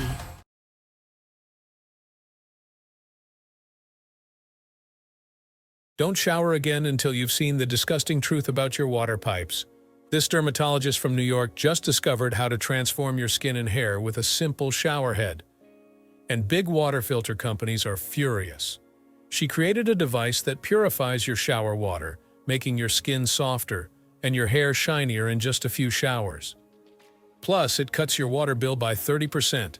At this rate, everyone in America will have one of these by 2025. Dr. Emily Hart, a well-known dermatologist and mother of two, noticed something strange one morning. Even though she showered every day, she still felt dirty. Her skin was dry, her hair looked dull, and her shower was always moldy. However, a vacation in Switzerland brought a surprising change. In just 1 week, her skin started looking fantastic again, and her hair got shiny. When she got back to New York, Dr. Hart figured out that the big difference was the water. Switzerland is known for having the cleanest tap water, while the U.S. struggles with tap water pollutants like chlorine, fluoride, metals, and microbes. These things mess with our skin and hair every time we shower or wash our faces, making our skin dry, our hair frizzy, and our showers dirty. Seeing the problem, Dr. Emily asked her patients if they used water filters in their homes. Most of them said no because good filters are too expensive, sometimes costing thousands of dollars. Dr. Emily didn't want anyone to have to shower in dirty water, so she decided to fix the problem herself. She worked with water engineers from MIT and designers from Stanford, and after a lot of research and testing for nearly a year, they came up with a great solution. They developed Shower Envy, a revolutionary filtered shower head that uses mineral balls to eliminate chlorine, fluoride, heavy metals, and bacteria from your water. Shower Envy boosts water pressure by 200%, giving you a spa-like experience. With rising inflation, the convenient stop button prevents water wastage, lowering your bills by 30%. Shower Envy is incredibly easy to use. You don't even need a plumber to install it. You can do it yourself in just 5 minutes. Simply screw it onto your existing shower arm, and you're ready to enjoy a refreshing, powerful shower right at home. Dr. Emily decided to test Shower Envy by giving it to a group of her patients and asking them to try it. The results were incredible. 97 out of 100 patients experienced significant improvements in their skin and hair after just 1 week. They reported having softer, more hydrated skin and shinier, smoother, and healthier hair. Additionally, they noticed improved water pressure, the absence of a chlorine smell after the first use, and cleaner showers. After seeing how well Shower Envy worked, Dr. Emily tried to get it into stores. However, just 3 weeks after launching, she faced lawsuits from major water filter companies, which delayed its distribution across the U.S. With 80% of Americans dealing with contaminated shower water, Dr. Emily was determined to get this revolutionary shower head into as many homes as possible. So, she launched an online offer, which sold out in just 1 day, creating a massive wait list of 50,000 orders. To meet the high demand, she's tripled production and is now offering a 55% exclusive welcome back sale for anyone who orders within the next 24 hours. This deal won't last long, and the price could go up at any moment. It's only accessible through this exclusive offer.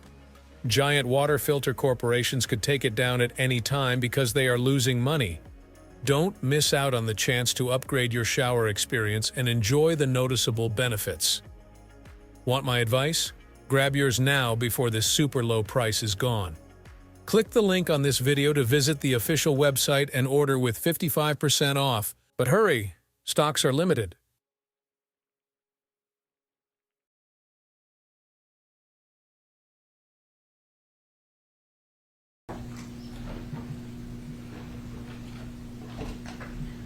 So let's fast forward a little bit. Just about a week or so later, did you stay in Memphis? Yes. So you were in Memphis the week after that? Well, the Thanksgiving night, we went to Atlanta. I had a job offer. So we left like 4 o'clock that morning because I had to go get a TB skin test read. So we made it up there, and I got a text from Greater Hospital saying that orientation had been canceled, and they'll let me know when the next orientation will be. So we left like that Sunday and came back to Memphis. Okay, so how long were y'all in Atlanta for? From just a weekend. I say from we left that Thursday night. Well, Friday and Saturday. We came back Sunday.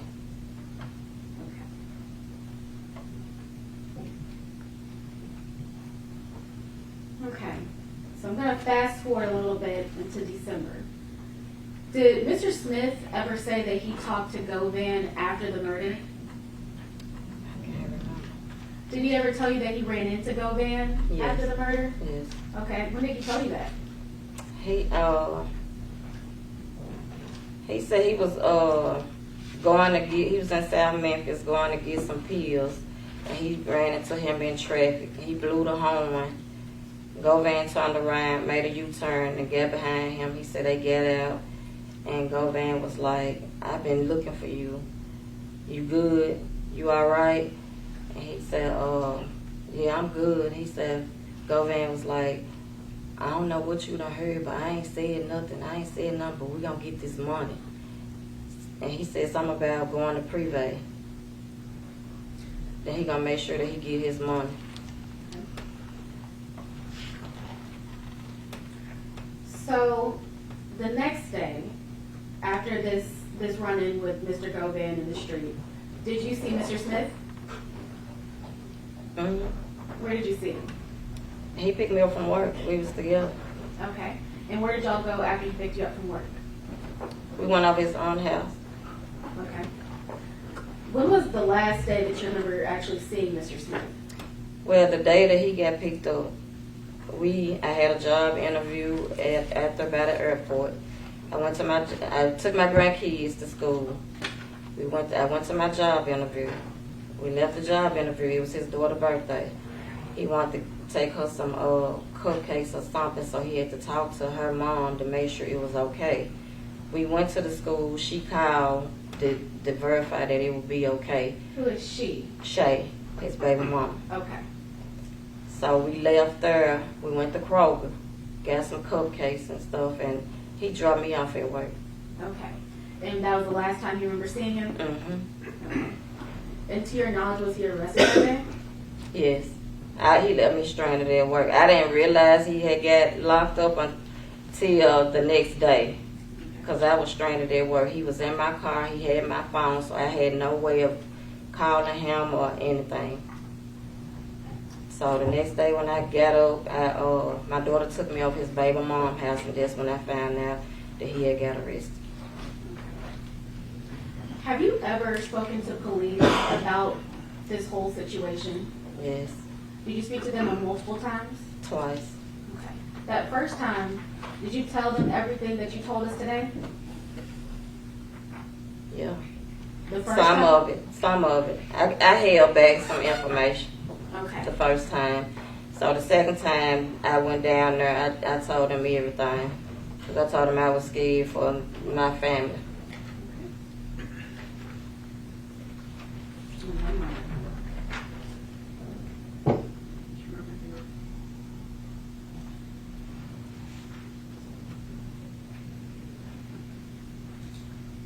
I'll pass the witness around. Yeah, if we could have a minute to switch out the computers after I log off first of all.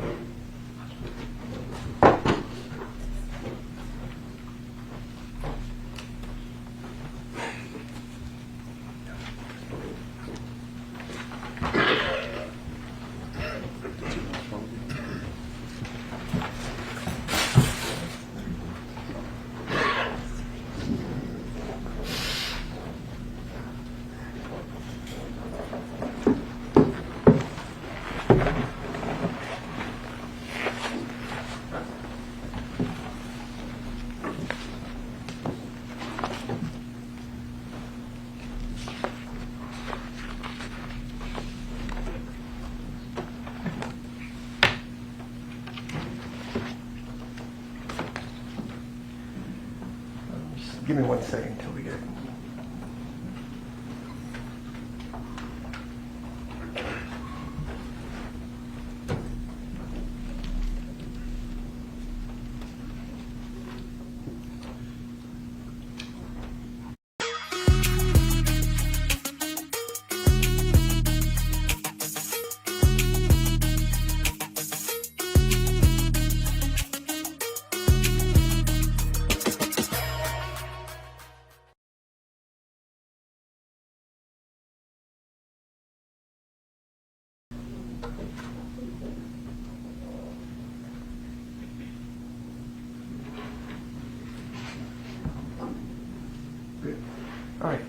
Ms. Arnold, my name is Manny Aurora. I'm the lawyer for Mr. Govan in this case, okay? Okay. It's clear you don't want to be here today, do you? No, I don't. All right. Speaking of talking to folks, how many times have you talked to the government before today, being the prosecutor? The police? The police or the prosecutors here today? I talked to the police. I came down here 201. I talked to the police twice. Okay. And I talked to those ladies once. All right. When was that? Last week. Okay. Could it have been twice if they came by your house last week? I wasn't there. Okay. Did you talk to them this morning? Yes. Right. Did you watch any of this trial on TV yesterday? Not much of it. All right, but you watched some of it, the trial, so you heard what the I witnesses... saw the beginning of it. Did you see your boyfriend's testimony? None of it? Yes or no? No. Why not? I just couldn't watch it. Okay. But you watched some of the trial yesterday before you testified. You're testifying here Just today. the beginning of it. Okay. Do you remember back on June 24th of 2025, your daughter had a baby, right? Yes. All right. You remember I came by your house to try to talk to you, and I came back the next day to talk to you, and you mentioned to me that you don't remember anything about this and you have nothing to say. You remember that? I didn't talk to you. Okay. So on June 24th, when you had your daughter, you know I came by your house, right? You remember that? I didn't never see you. Okay. With regards to Cornelius, you've been dating him since 2016. Yes. All right. And you talk to him regularly. Yes. You still talk to him since he's been locked up. Yes. All right. You go visit him. Well, I can't personally go visit him. Okay. They do a video visit. Okay. So let me rephrase. You talked to him on the phone and you video visited with Yes. him. Does Mr. Cornelius ever call you on a cell phone from the prison? No. Okay. So it's always a recorded line? Yes. Okay. The video visits, though, those are you guys? All right. How many times do you think you visited him in the last 4 years since he got arrested? Since he been, for this case? For this case, without bond, he's been pending trial. Well, when he was down here at 201, I used to come down here and visit him. Okay. And with regards to what you testified to here today, I mean, everything's essentially what Cornelius has told you, right? You're just repeating what he said to you. Yes. Okay. So, this thing about Pressure World, well, let's take it one step at a time. Do you know who Bobby Carter is? A friend of his. All right. Did Cornelius ever tell you about doing a shooting with Bobby Carter in the summer of 2021, a few months before Dolph was killed? No. All right. Did he ever tell you doing any type of shooting or trying to shoot somebody named Moochie Gray? No. All right. But Bobby Carter's a friend of his, right? Yes. And Bobby Carter also lives on Bradley Street, correct? Yes. Okay. And you know Bobby Carter? I've seen him. All right. And with regards to Mr. Govan, how long have Cornelius and Mr. Govan been hanging out? It's been a while, right? Yes. All right.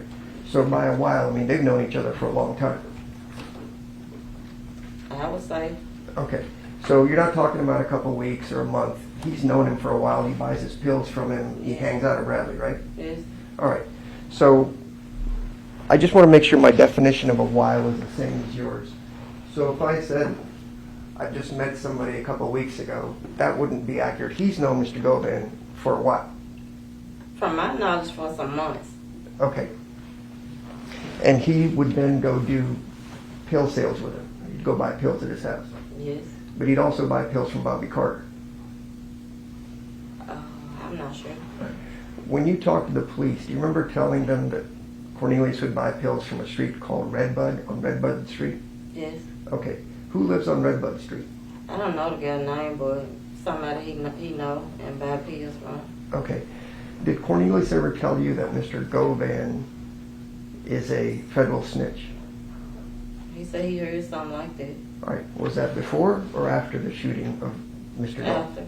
Okay.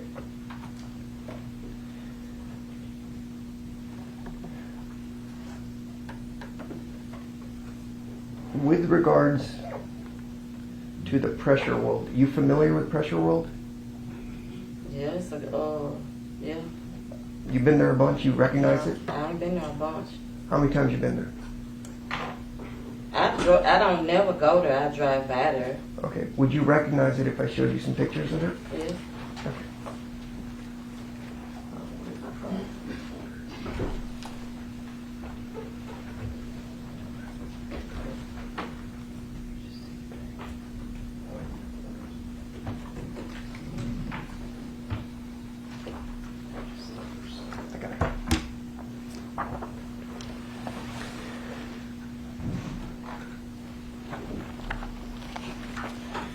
I'm going to hand you about 10 or 12 pages.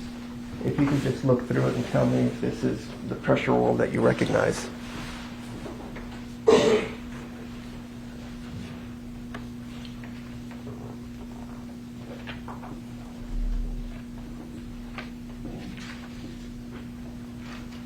Yes. And that's what pressure roll looked like on that day on the 17th when you guys went there to meet Govan to pick up the phone, right? Yes. It's true and accurate of how you remember it looking back in November of 2017? Yes. Okay. Your Honor, I'm going to ask you to publish those. I don't know if it's 12 or 15 photos. I can count it, but I'd like to offer that in evidence. Are we entering Yes. into evidence? Yes, Your Honor. Any objection? No objection. Well, why not, do we know when these pictures were taken? Well, I just asked her, is there true and accurate copies of when it is, and she said yes, so it doesn't matter. She says that's what they look like at the time. That she went by there with Mr. Smith. I'm gonna take a little sticky off. Yes, Your Honor. Sorry. It just says original, so I don't get the copies mixed up. So these are.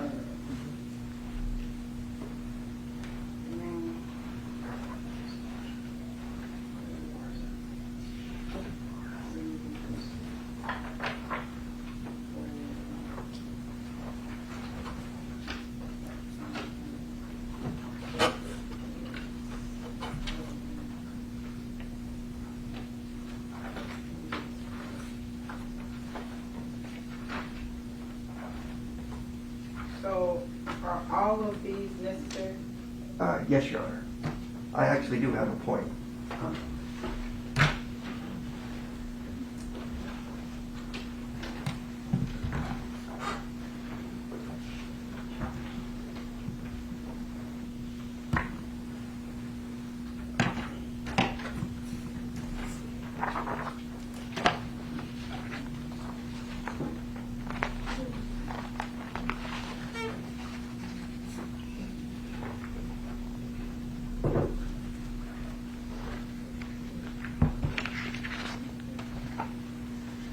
Now these aren't all of pressure work.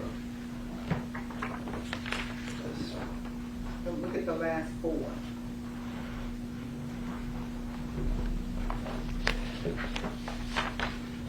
The last 3 are pressure roll, just close-ups, but the other one is a business across the street, so I can pull that one. It's 3 pictures. And 4. 4 of them. Yeah. That's the close-up, right? You don't want to approach. Yes.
ESPN Bet is made for sports fans. Getting cooked in fantasy? With your roster right in the app, you can still walk away with the W. Whatever kind of fan you are, ESPN Bet's got you covered. And right now, get $100 of bonus bets when you make your first $10 bet.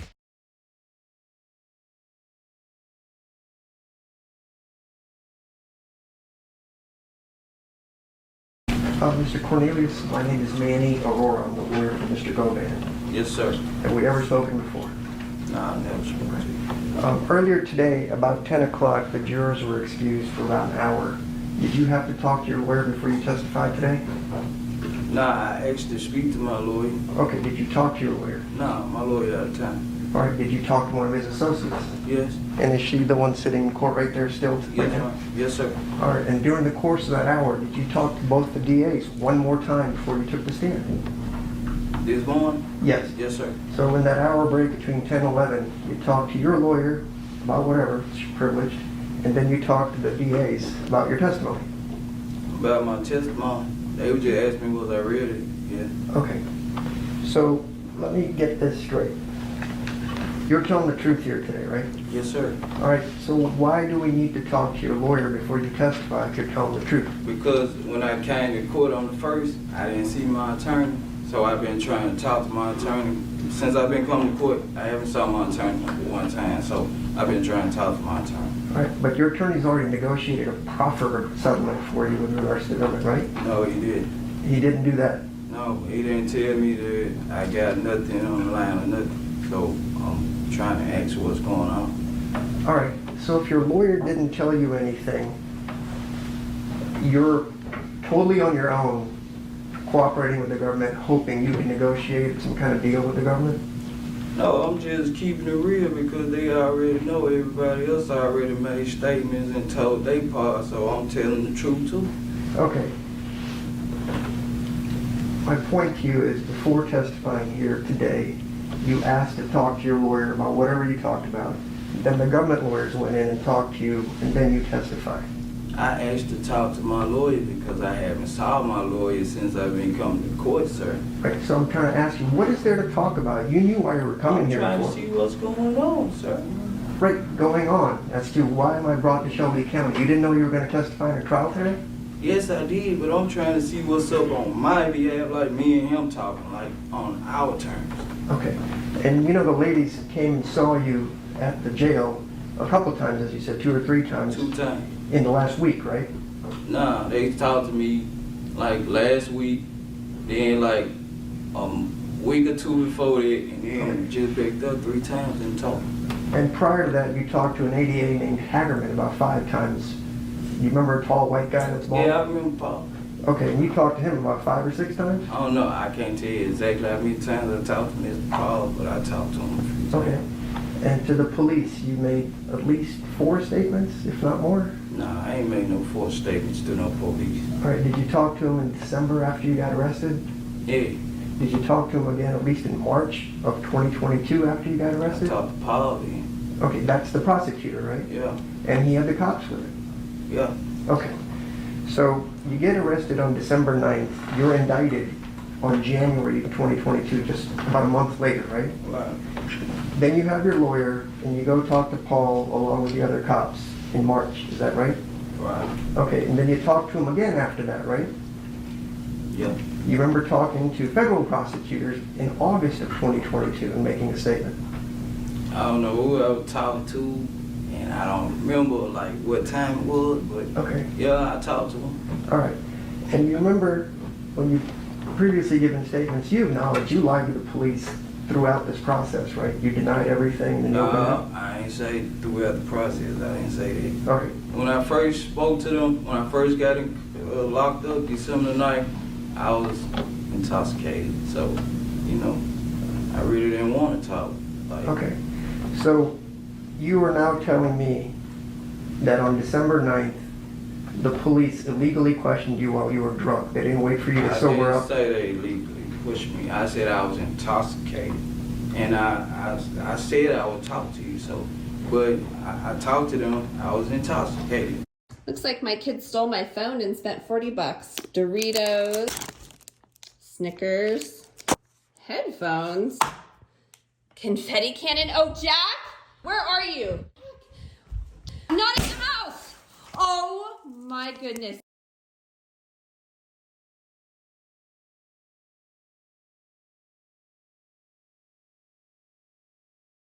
This is hard. There's so many good chocolate flavors that we have. But they're all a little different. I'm gonna go out of order here. Ooh, that's smooth. I like that. It's more of a milk chocolate. That tastes like a Boston cream donut to me. Maybe chocolate satin pie. No, my final answer is Boston cream. I taste like a little donut in there. Let's see this one. Ooh. That's cookies and cream. I taste peanut butter in this one. And I got banana, so that's definitely chocolate peanut butter banana. Let's go back over here. We're good at making chocolate flavors. That one might have some like fruit in it. It's cookies and cream without a doubt. I think this is chocolate peanut butter banana. You can taste the icing. It's so good. And that is our number one for a reason. I love it. This is moment of truth here. This is for all the marbles. Whoop, this one. Chocolate satin pie? I feel happy because this one has like crunchy pieces. That's gotta be the cookie crumbles from the crust of the chocolate satin pie. Final answer.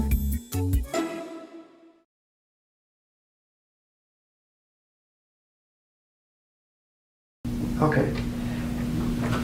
These are your arrest is made by the U.S. Marshals. And so you would have been intoxicated at the time the Marshals arrested you? Yeah. And this is in the daytime, right? During the day? Yeah. All right. And so you're really close to your daughter's birthday on the day they arrested you, but you're drunk. Is that right? Nah, let me check this out. This how it went. I saw them trailing me. U.S. Marshal was trailing me. They used to follow me the whole morning from the time I got up. After I saw him, the next day they was on. Okay. I saw them trailing me. I went and got cake and ice cream for my daughter. I dropped Angela off at work. I dropped her cake and ice cream off at the school. Then I went to my children's mother's house and dropped the phone. Okay. When did you get intoxicated? Early that morning. Okay. So Like you're... I already had me some pills that night. From that night on, I already had pills and stuff. Okay, let's go back.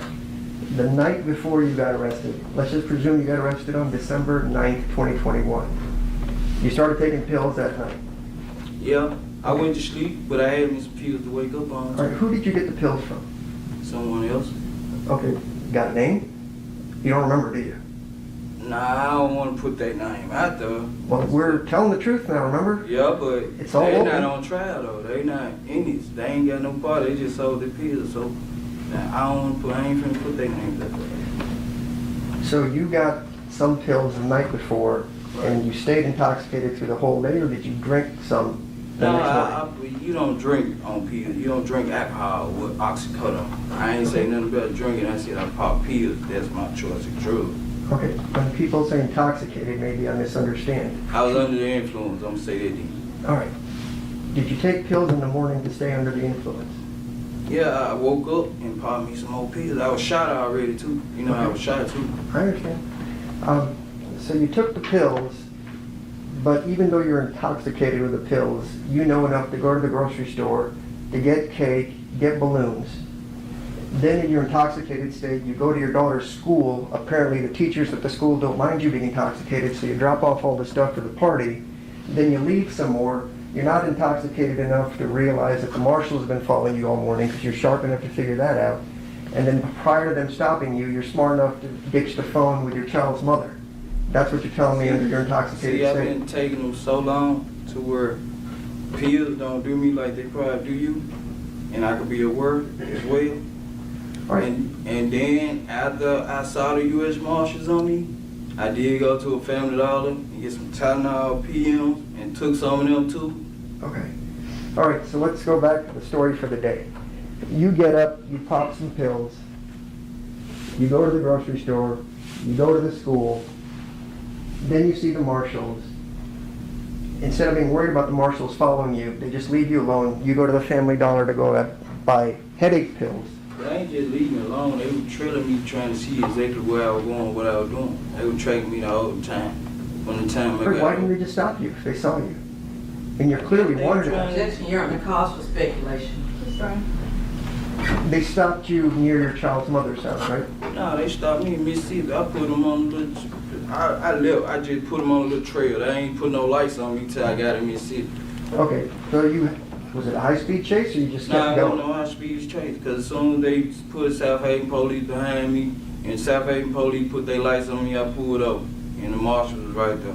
All right, so we've talked about intoxicated, so you were smart enough to say, I'm going to get out of Memphis, have them chase me across state lines to Mississippi, then you remember specifically They South didn't Haven chase police me. got you. They didn't chase me. I just drove, and they were following me. They were trailing me the whole time. Okay. So I just went on to South Haven, Mississippi, and they followed me and put South Haven police behind me, a marked cop.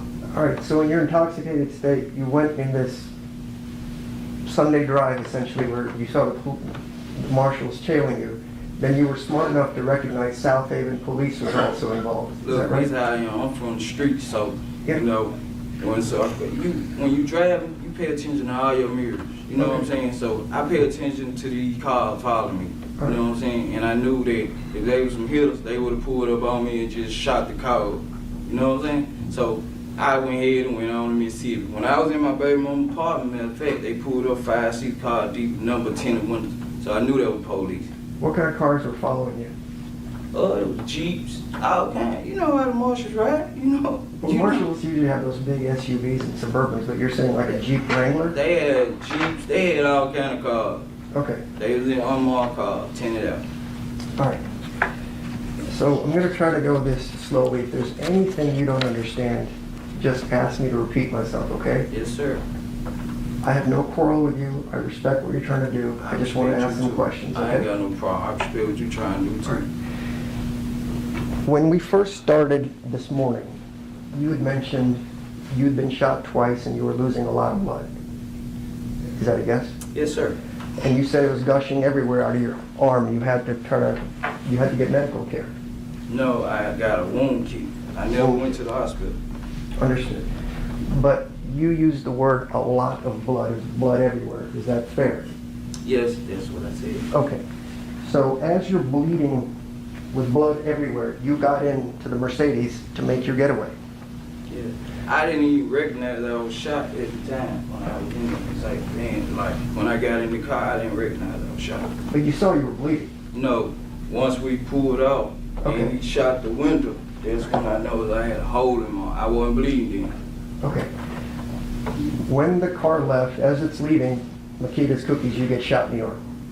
I don't know when they got shot. I see it there. I don't know when exactly. What point I was shot at, I don't know. But once we pulled out, we was driving crazy. That's when Jesse said he was straight, and out of blue, I'm like, dang, I'm hit too. And I kept asking him, was he okay?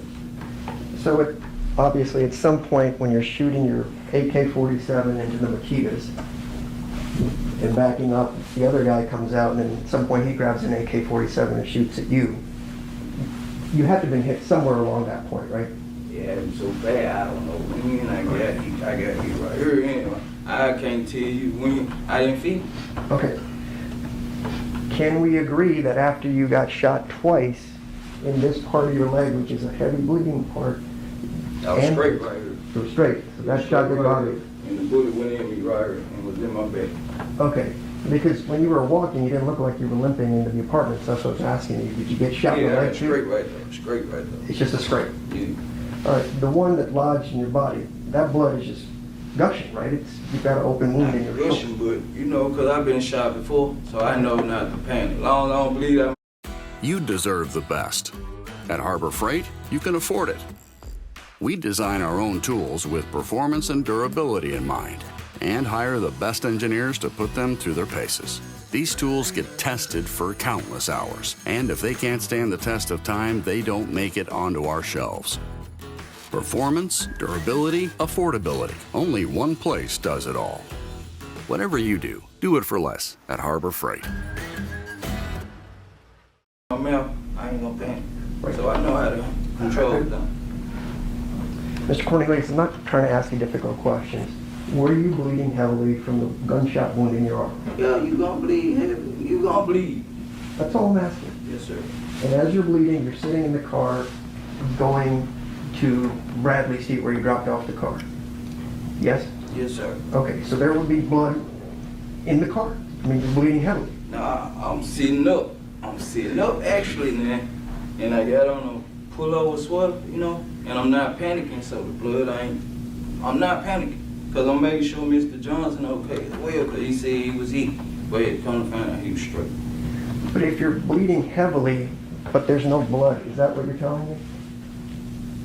Your Honor, I'm trying to object. He's answered this about 5-6 times. I just want a simple answer to a simple question. He's answered it to the best of his ability. He's answered it a couple of times. Was there blood in the car once you got out? Nah, I wasn't looking to check. I wasn't trying to see whether no blood. I'm moving fast, trying to, you know what I'm saying? Okay. All right, we'll go with that.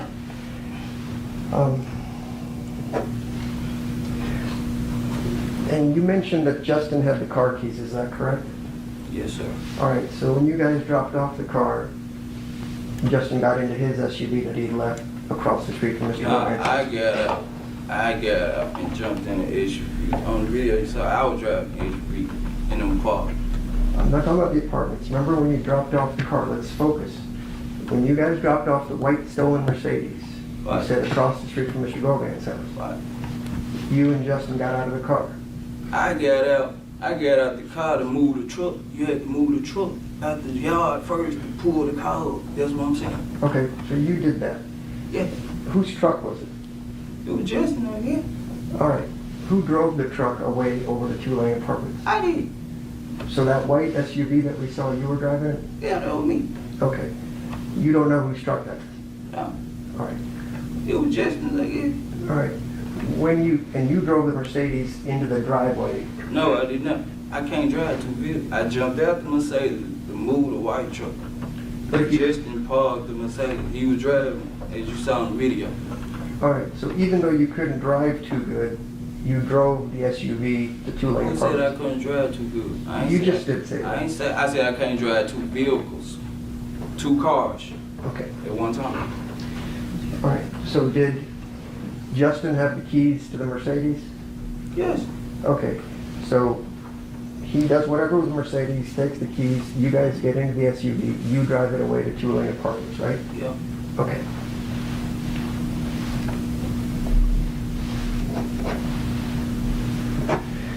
I want to get into the AutoZone. I know you don't remember, but the car was found on the morning of December 20th, 2021, which is about 3 days after the shooting, okay? December the 20th? I'm sorry, November the 20th, 2021. We'll work with that, right? You're now saying that the night before, which would be around midnight, I think you said, of the 19th, Mr. Govan gave you some money for car cover? Yes, sir. All right, and you said around midnight or so he did that, right? Yeah, in between that time. Okay. Many hours. All right. You mentioned at one point that he paid you with Cash App, and then at one point you mentioned he I paid ain't you say with nothing about Cash App. So these jurors didn't hear the word Cash App come out of your mouth at I all? said he paid me with cash. Okay. He gave me cash to go get the car covered. Did he ever pay you any dollars with Cash App? No. Okay. So he gave you cash. Did you go get the car cover? Yeah, I went and got it, but I didn't go inside the store myself. Okay. So now let's go back. So you're telling me when this happened, on the night of the 19th, you were with your girlfriend? Yeah. Angela? Yeah. Okay, because you didn't mention that when they were asking me the question. So let me get this straight. What you saying? On the 19th, the night before the car was discovered, you cleaned that car, right? Yeah. Angela was with you when you were cleaning the car? She wasn't with me. She dropped me off. All right, where did she go? I told Buzz Block, right around. So I called and told her to come back. All right. She wasn't with me. So you said you called Mr. Govan to tell him that you were going to clean the car so he wouldn't shoot you, right? Yeah. So did he come out to visit with you? No, he didn't come out. Then how did he give you the money that night to go get a car cover? I went back over there. I ain't say it might have been that same day now. I said it might have been the next day, but I went over there, get some pills. Or it might have been later on, because I went over there to get some pills or whatever, to stay up, some extra pills, once again. Right, And but he you understand, gave me the money to get the car covered. you understand, we're running a little bit out of time because you told us under oath that he paid you on the 19th of December of 2021 in the evening hours around midnight. Then I said it might not have been that day. It might have been next day. You know, it might have been like I probably had the days mixed up. Like the day before, I probably went and wiped the car. Then on the 19th, he gave me the money for the car cover. Well, see, there's a little problem with that. The car was found on the 20th that morning. Okay. So if you wiped the car down the night before it was found, that would be the 19th. You'd agree with me, right? Exactly. And if he also paid you at the same time, that would be the 19th, right? Yeah. Okay. So if you But the time, like the time of what time, like exactly what time these two play with, I can't remember it. But it was all at night. Yeah, like midnight, early morning. Okay. And you went to the AutoZone to buy that night, and you just... Nah, I ain't go that night. I went that morning to get that car cover, because I wasn't finna put it up. The AutoZone ain't no 24-hour AutoZone where we at, no way. Okay. What time did you go to the AutoZone? So they open up early in the morning. So like 7 in the morning. Can't tell you exactly what time. Okay. I finna see real life. Who'd you go with? Me and Angela.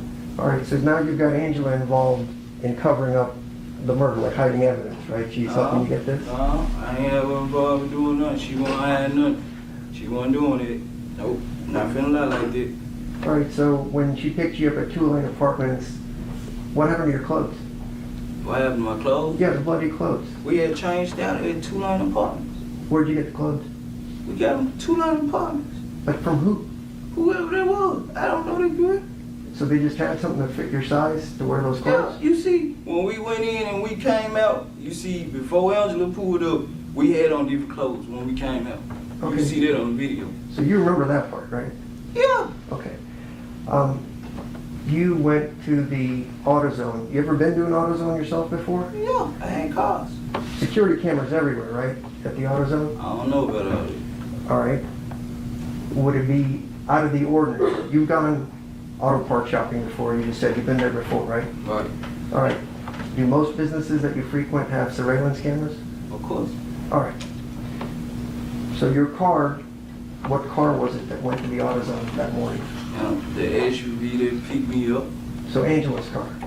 Yes, sir. So if I was to call AutoZone to get surveillance, I could easily see the car coming and going? Yes, sir. All right, and if I went inside, I could easily be seen on the surveillance cameras because, they have it for shoplifting and all that. Angela would be front and center, right? I ain't gonna say front and center, but I told her to go get the car cover. All right. And go so, get a car cover, universal car cover. all right, and so if it's around 7 in the morning, she used cash to buy it. You get a receipt even if you use cash, right? Right. Okay. Mr. Boots. It's okay. I'll just grab the backup sticks. Backup sticks? How do you afford that, moneybags? The lowest prices of any national grocery store. Well, fair enough. It's an Aldi thing. The weeknight routine. We know it well. Mom, watch this! Need help keeping your cool? You are strong, you are capable, you are chill. I am chill. Gotta send that email. Did Sophie finish her homework? How many pints are in a gallon? I really should get some sleep. Try these. Sweet dreams. I'm up. Ollie!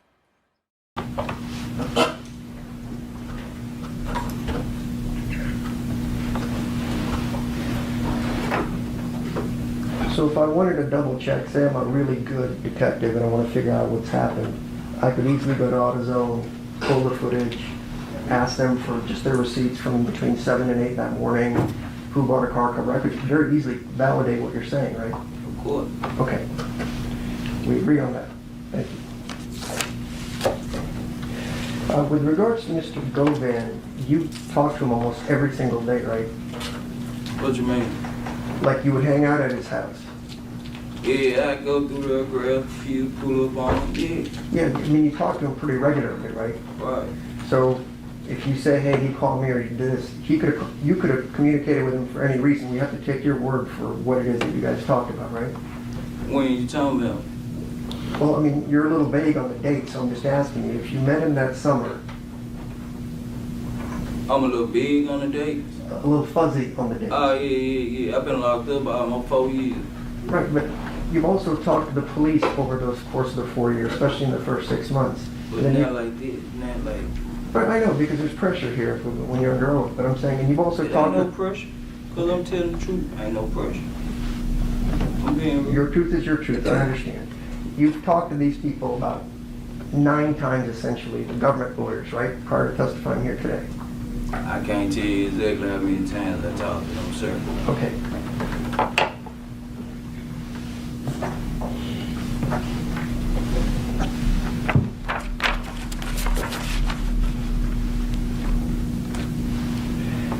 You mentioned during your testimony that you actually never communicated with Jook, is that right?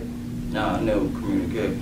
Well, I did, to be honest with you. I forget I had, like, after they found the car or whatever, and, man, I wasn't talking to Justin or him. So I had inboxed him on one. Well, I forgot what it was, and I'm like, man, I'm going home, boy, man. I need to holler at you, girl. I'm trying to get my money.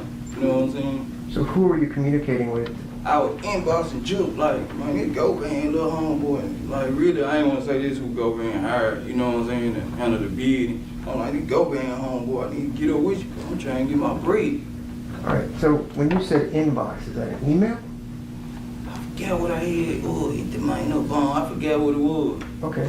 And the reason I ask is you didn't want to give up anything or do anything, but earlier, when you first met Jook, you said Mr. Goban introduced you as Little C, the guy that done the shooting of Wu, so we already knew you were a shooter.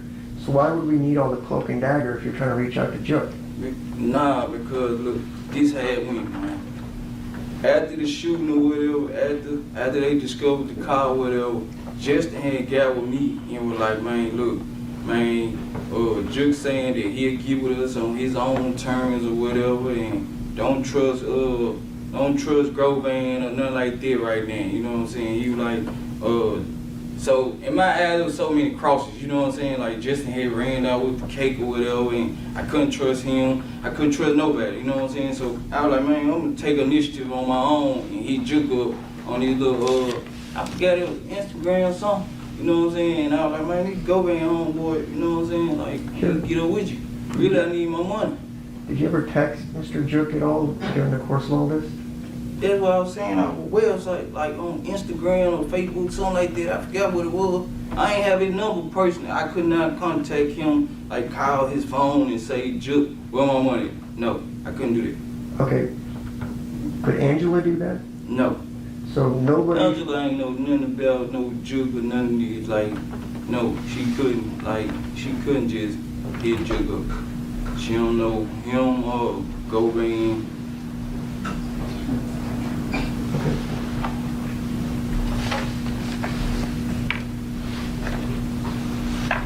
Can I just have 1 second, Your Honor?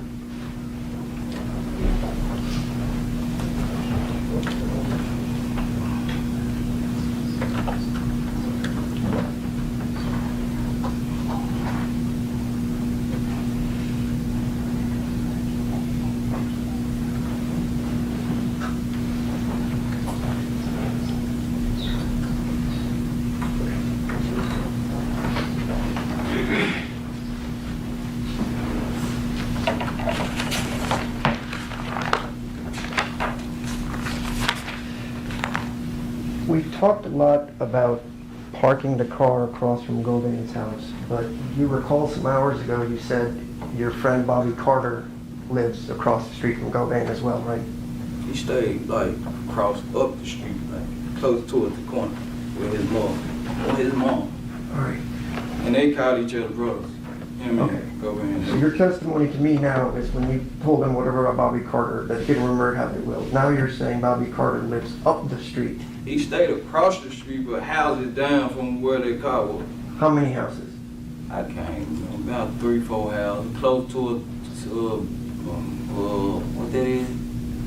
Bradley? Nah, close. Bradley is the street they stay on. Close towards what's the Crossway Street? I'm not from Memphis, I don't know.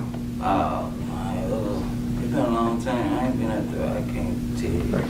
The reason I ask is you also mentioned you just lived a couple of minutes from Mr. Govan's house. Why settle for good when you can go grand at MGM Grand Detroit? Featuring exhilarating slots and table games, savory cuisine from succulent cuts and seafood to juicy burgers and ice-cold beers, elevating nightlife and signature cocktails, rejuvenating amenities and service, luxurious style and comfort. It's a good time for a grand time at MGM Grand Detroit. Right? Okay. So you live a couple minutes from Mr. Govan's house. Bobby lives across the street, some 3 houses down. And you and Bobby did the first shooting of Wu when you guys had a shootout with Mr. Wu. Is that correct? Yeah, me, Bobby, Justin, and we got, Mr. Govan gave me his gun. Okay. His gun. So now Govan gave you the gun. I understand that. Was Treon Ingram also there for that shooting? I don't know none of them folks. I don't know none of them. How many people were there all together at the first shooting of Wu? At the shooting, or at the shooting. At the house, at Mr. Govan's house. Okay, let's try this again. You went with Bobby Carter and you said Justin was already there. We all met up at Mr. Govan's house. And me and Bobby jumped in one vehicle, and Justin and another guy was in another vehicle. All right. So when they asked you before, now there's a 4th guy that was going to do the shooting with you guys, right? It's you, Justin, Bobby, and a 4th person you don't know. Right. Okay. So you guys drove off and found Wu and had a shootout. Yeah, he had told us Wu was at the house, Mr. Govan. So Mr. Govan knew exactly where Wu was at the date and the time. Where Wu stayed at. Okay, so did you shoot up his house? Nah, like I said, the gun had jammed up. I was on foot walking up, and he was coming out the house. And the gun Mr. Govan had gave me had jammed up. And I had to jump behind the tree. And Bobby was trying to get to me. Okay.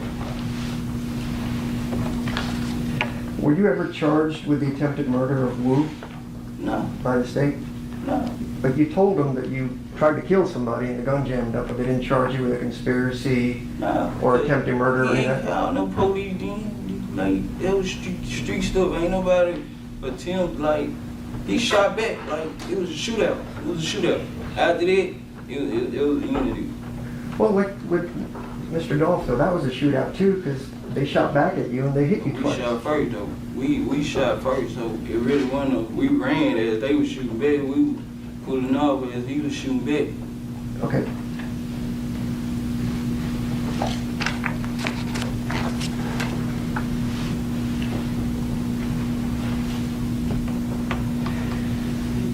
In your statement to the police in March of 2022 and Mr. Hagerman, do you remember telling them that 2 masked men met you prior to your arrest and gave you $50,000 in cash inside a brown paper bag? No, I ain't tell them nothing like that. All right. Did you tell them about... Okay, you didn't tell them. Got it. At some point, money showed up for your lawyer after you got arrested. Is that right? Yeah. All right. And then you were talking to the police and they asked you what did the money mean, and you said it was understood that you were on Jook's team. Is that correct? No, I ain't say nothing like that. You sure? Because I got it on video, so I'm just going to ask you again. Yeah, they said, is it understood what you were going to be doing, that they paid for your lawyer? Nah, I wanted my money. The hit already been done. You're in prison, and $38,000 or $50,000 or whatever just shows up to pay your lawyer. Is that correct? Yeah, the money came. All right, and that came from Mr. Jook's CMG. I don't know who it came from. So it just magically appeared? I don't know who it came from. Like I said, I couldn't call nobody. I don't know who it came from. Do you remember talking to the police on August 10th of 2022? Probably did. What was said? Well, I'm going to show you what was said, and we're going to go through it.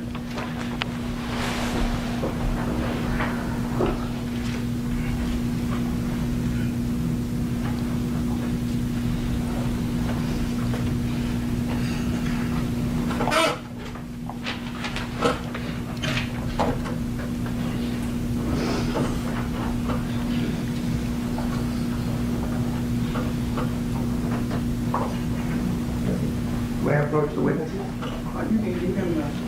I want you to read paragraph 17 to yourself, and I'm going to have a handful of questions. And, Your Honor, can we approach, you might have to put that down, please. Hold on for just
We're going to have a bunch of questions.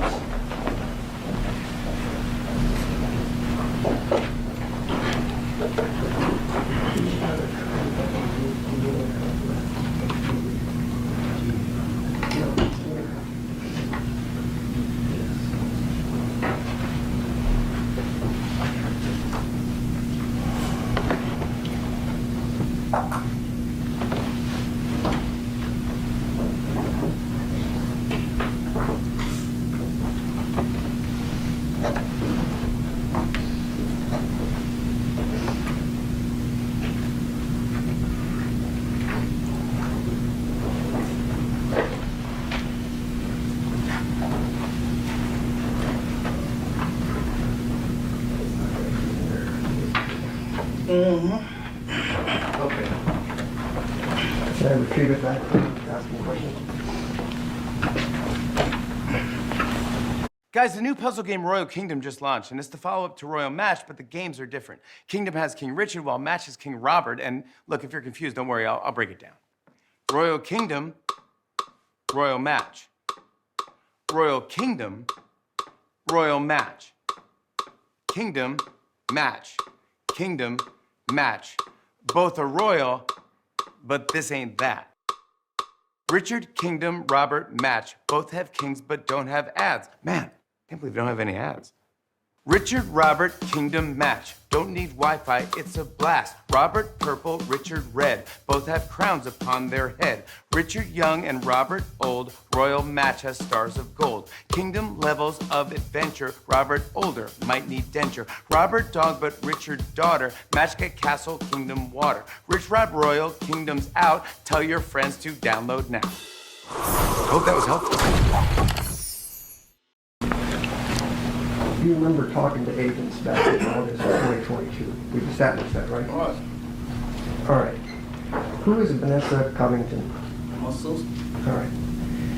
And you stated to the police on August 10th of 2022 that you had Vanessa Covington, I guess her married name is Holmes, try to reach out to a lawyer for you, right?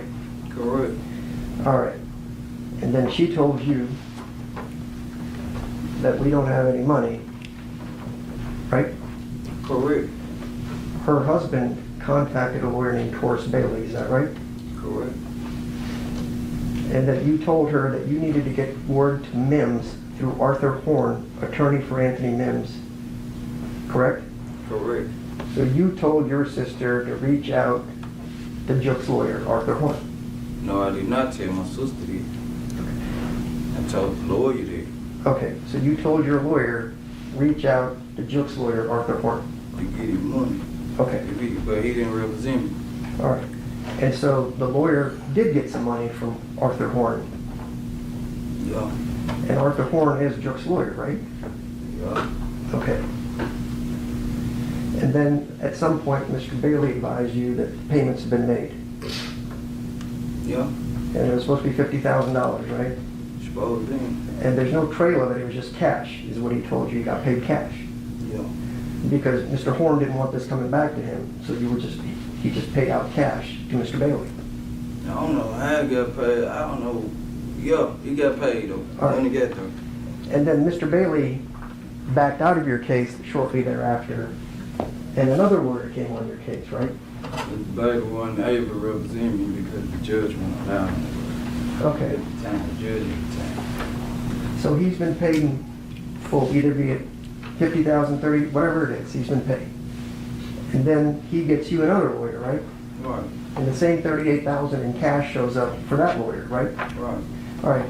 And you guys talked about that cash, and in fact, your lawyer, during this interview with the police in August, said, whoa, whoa, whoa, whoa, whoa, this money's all documented and all that stuff, right? Your lawyer talked for a while trying to explain where this money came from, right? I can't remember. I recall. Yeah, I think so. Okay. Yep. And then one of the detectives also jumped up and said, now that they paid for your lawyer, it was understood that you were with them, or words to that extent. What you mean? With what? If I pay for your lawyer, wouldn't I expect you to help me out and keep your mouth shut? No, not necessarily, because if you bring me a part of this, and then you know what I'm saying, like you make your statement to the police, and you hire me to do this and make a statement and turn me in, then, you know, right, wrong, I might as well go with, you know, the same person that hired me and made a statement on me. I might as well just, you know, keep it real and tell the truth. This is who hired me, right? And then there you go. This is who brought me in. You know? Okay. When you tried, they asked you again. I don't know Juke and them like that. I don't know Juke. Okay. So I'm not with them. When they gave you the money. They didn't give me the money. I was locked up. When they gave the lawyer the money, you think Mr. Govan came up with $50,000 in cash to pay the lawyer? Objection, Your Honor, calls for speculation. All right, we've already answered this. You said you know it came from them, but the lawyer told you. I got it. So let's move from that to, was Mr. Juke ever interviewed by the police in this case? I don't know. You read the discovery in your case, did you not? No, I ain't read all that. I ain't had a whole 1,000-some pages. All right. So in here, when you said I looked at the discovery after your March interview, and that's how. I saw my part. My part was short. Okay. Your part was short, even though you're the one with the AK-47 committing a murder, telling them about AutoZone, telling them about I went here, I went there. Let's go back. All right. You talked about pressure wool. You know pressure wool, right? Yeah. You know what it looks like. You've been there before. Yeah. Sometimes people sell drugs there. I don't know, but I don't know what go on in prison word like that. I can't say all that. All right. I can't say all that. You said you've been to pressure. What did you go to pressure wool for? I went up there with him to get Mr. Govan to get his car washed before. And then I went the day of the shooting and I met Mr. Govan up there. All right, so is it your testimony now, after I just asked you, you've been there before and you know what it looks like? You've only been there twice. Is that your testimony? I can't tell you how many times I've been to get a car washed, sir. Okay. You live in the same neighborhood as Mr. Govan, just a couple minutes away. Yes, sir. The pressure roll is just a couple minutes away from both you guys. Yes, sir. And you know what it looks like. Yes, sir. And you've been there. Yes, sir. Have you been there without Mr. Govan? No, sir. Okay, so is it fair to say then you're saying you've only been there twice in your life? I can't tell you because I've probably been there 2-3 times with him. I don't know. I just can't tell you, sir. Okay, so it was, I went there to get my car, he got his car washed. Ask the answer. Why don't they, well, I'm sorry, Your Honor, I apologize. You went there one time with Mr. Govan so he could wash his car. Get his car washed. Okay. And the next time you mentioned it was to pick up your phone. If you want to say that, yes, sir. I went back to pick my phone up from him at the car wash. He told me to meet him where he get his car wash at because I already knew. So, you know, I went there and met him. And then there may have been other times you went to the car wash with Mr. No, Govan. I'm not saying all that, sir. Okay. I'm not saying that. When you go to pressure wool, you do notice there's cameras all around the building and there's only one way in and out. I don't notice all that, but it might be. Okay. So if I'm a good detective and you say I went to pressure wool, certainly they would have gone to pressure wool, seen the cameras, and asked for the surveillance footage, right? To back I don't up know what what they did, sir. I can't do their job for. I don't know. I can't tell them. I don't know what they did, sir. All right.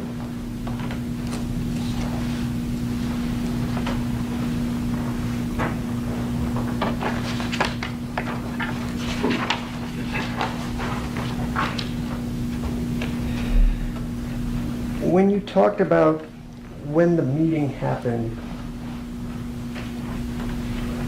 was it just you and Juk when the meeting happened? No, me, Juk, and Mr. Hernandez Govan, sir. And was that planned in advance? Nah, I told you I was just pulling up the 5 pills. Actually, Juk was already over there. And Govan was like, we're gonna let's see right here. You know what I'm saying? This is what we had to be the other day. And Right. Juk like, hold on, put them phones, you know what I'm saying? Can't trust you like that. With regards to trying to figure out when this meeting happened with Juk, that's the first time you saw him, right? Yeah. Okay. First time I saw him. And you just known Mr. Govan for a very short period of time prior to this meeting, right? Right. Okay, but Govan, even though you don't even know him, approached you and said you want to kill some people. Nah, he said, you know, paperwork got hits on the head. Not you want to kill some people. Then paperwork got hits on the head. The banners on it. Right, so... This our turn. You know what I'm saying? Street. This our turn. I always seen. So is he doing a public service announcement saying, hey, there's a bounty on these people, or is he telling you to do it? You don't do shit like that. You know what I'm saying?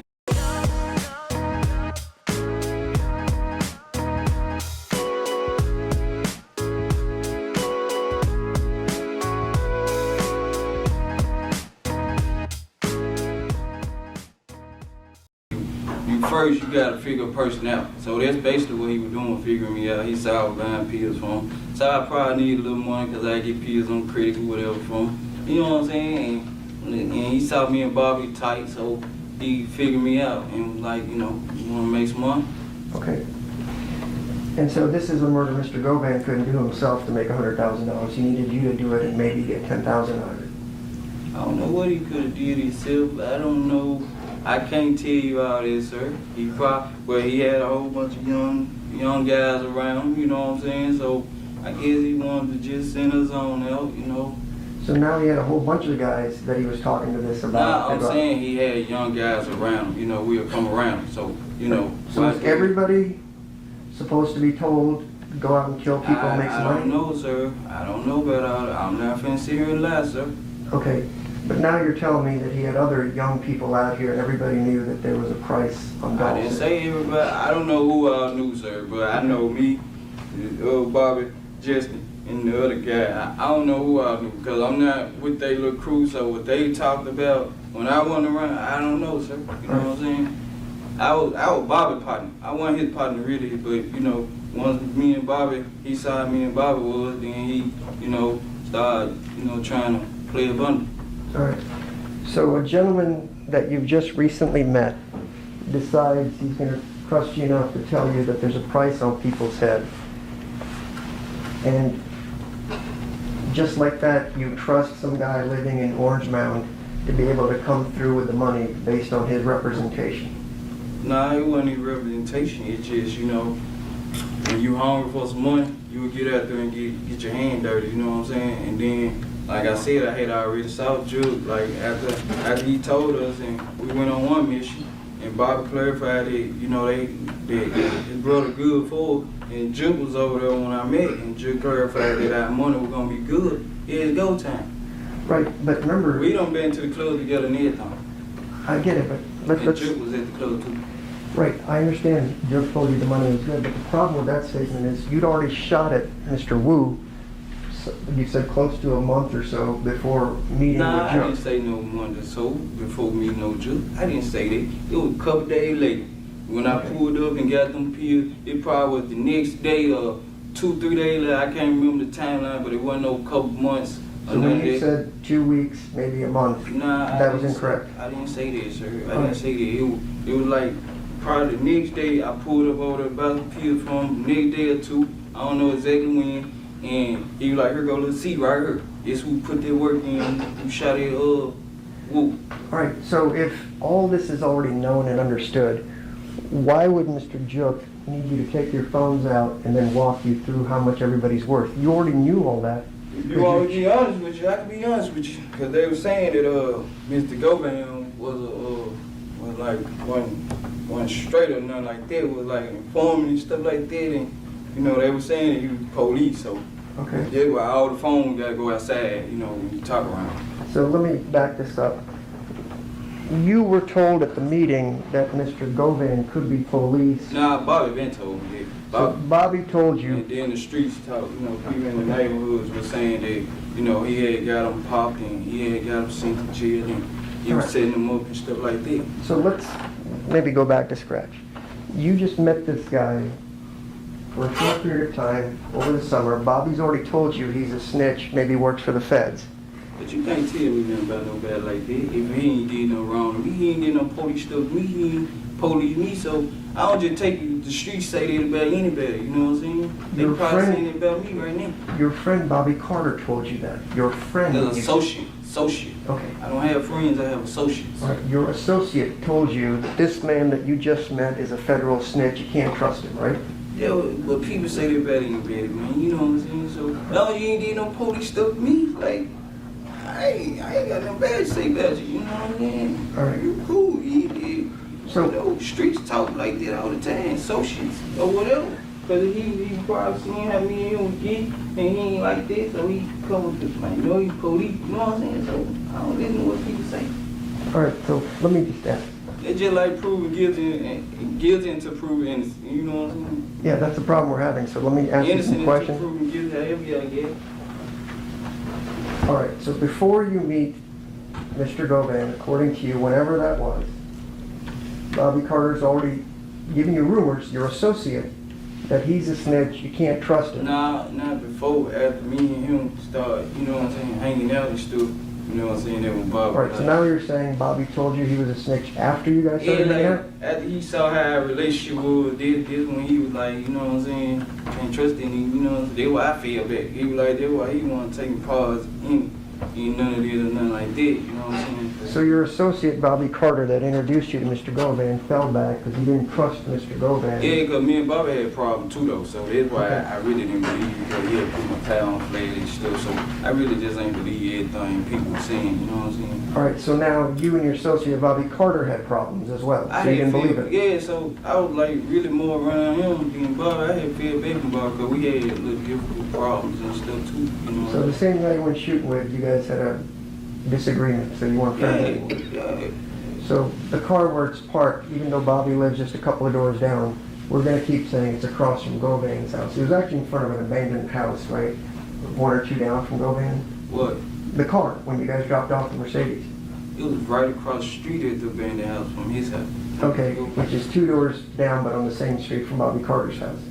Yeah, it's on the same side as Bobby, you know what I'm saying? Right. On the same side as Bobby, but right across the street from his Govan house. Did Bobby ever tell you, call you and say, why is there a fancy Mercedes sitting in front of my house with a busted window?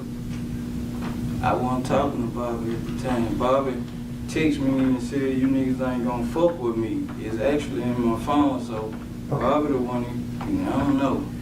When you talked to the police regarding the meeting, you said the meeting took place around the time Braylon Murray was murdered. You remember that? Who? Braylon Murray. Who was that? Could I show him the exhibit, please? I want you to look at the highlighted portion of paragraph 9 of the debrief for the defense.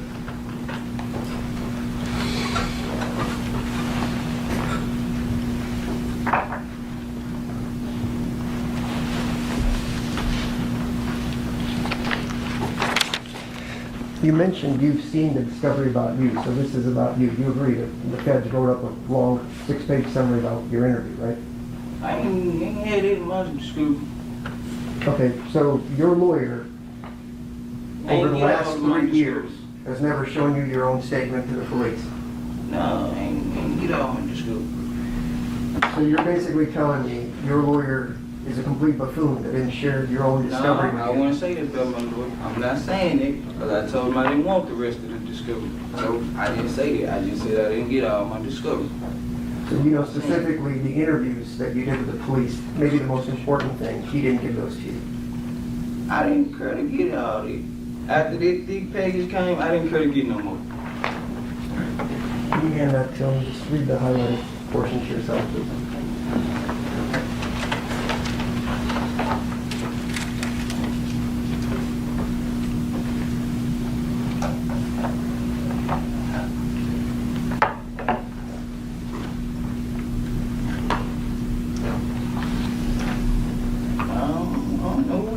What's the nickname?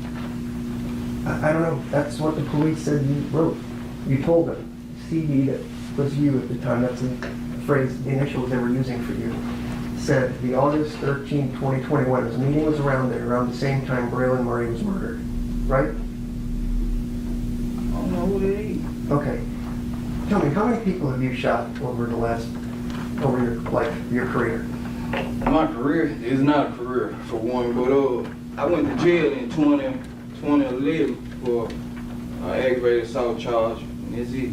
Okay, but I'm just asking you, how many people have you shot? We've got Wu down. Who else? I haven't shot Wu. I shot at Wu. It's a difference. All right. Tell these nice people in the jury box, how many people have you shot at? One. How many people have I shot at? Yeah.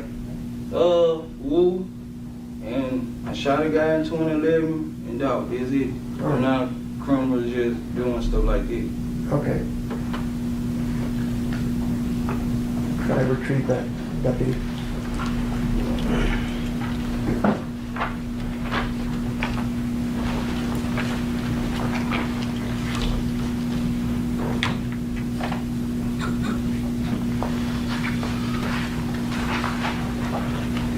You got arrested on December 9th in that intoxicated state we talked about, correct? Mm-hmm. You gotta say yes or no. Yes, sir. I was under the influence. Okay. The police still interviewed you on the 9th, is that correct? Because I said I talked to him because I figured as long as I don't incriminate myself, they'll let me go. Okay. And then do you remember your girlfriend, Angela Arnold, talking to the police on December 14th? I remember. I wasn't there. I was locked up, but I remember. All right. Do you remember calling from the jail on December 12th before she gave her statement to talk to her? Yeah. All right. Do you remember asking for an alibi from Angela so you wouldn't be mixed up in this thing? Alibi? What you mean? That you didn't do it?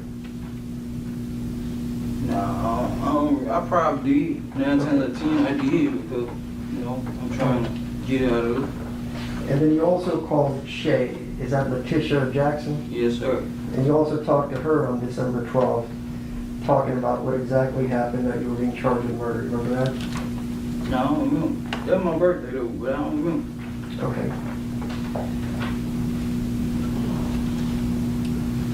Do you remember being told that Angela went and talked to the police on the 14th of December? Yeah, I remember.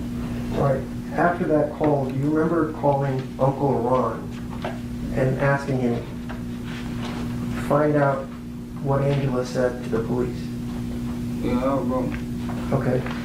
And aside from Uncle Ron, you also called your brother Quez to find out what Angela said to the police on the 14th, right? Probably. All right. And aside from Uncle Ron and your brother Quez, you also called Shay about it, right, to contact Angela? Probably. And then you, aside from Uncle Ron, your brother Quez, Shay, your child's mother, you also asked Kiana, your sister, to find out what Angela told the police. You have to say yes or no. Probably. Okay. And do you remember your family telling Angela, do not go down to the police station to make a second statement? What you mean, my family? Who is my family? Like, Shay? Nah, Shay my kid's mama. Her and others don't even get along, so I don't know. I don't remember that. Deputy, could you show him the jail recorded phone call from December 15th, 2021, right here, please? Please read it out to yourself. Just read it to yourself. December what? 15th, 2021. I've highlighted for you where it says Smith said.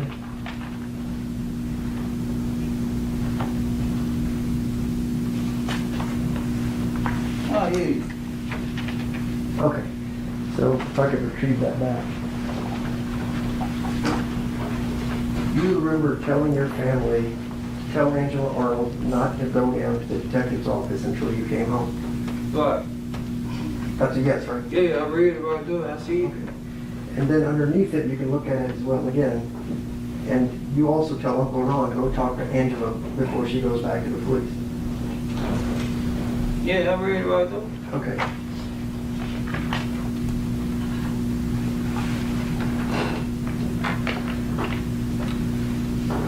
And then did you yourself on the 15th talk to Angela Arnold at 8:27 p.m. to talk about her interview with the police? If it's right there, I don't want to. I did. Okay, well I know your memory It's is. a jailhouse phone call, yes sir. It's right there, black and white. Just take a look at it because I don't want you to misunderstand any dates because I know it's a little iffy. What date you said? The top of the page, it'll be the 15th.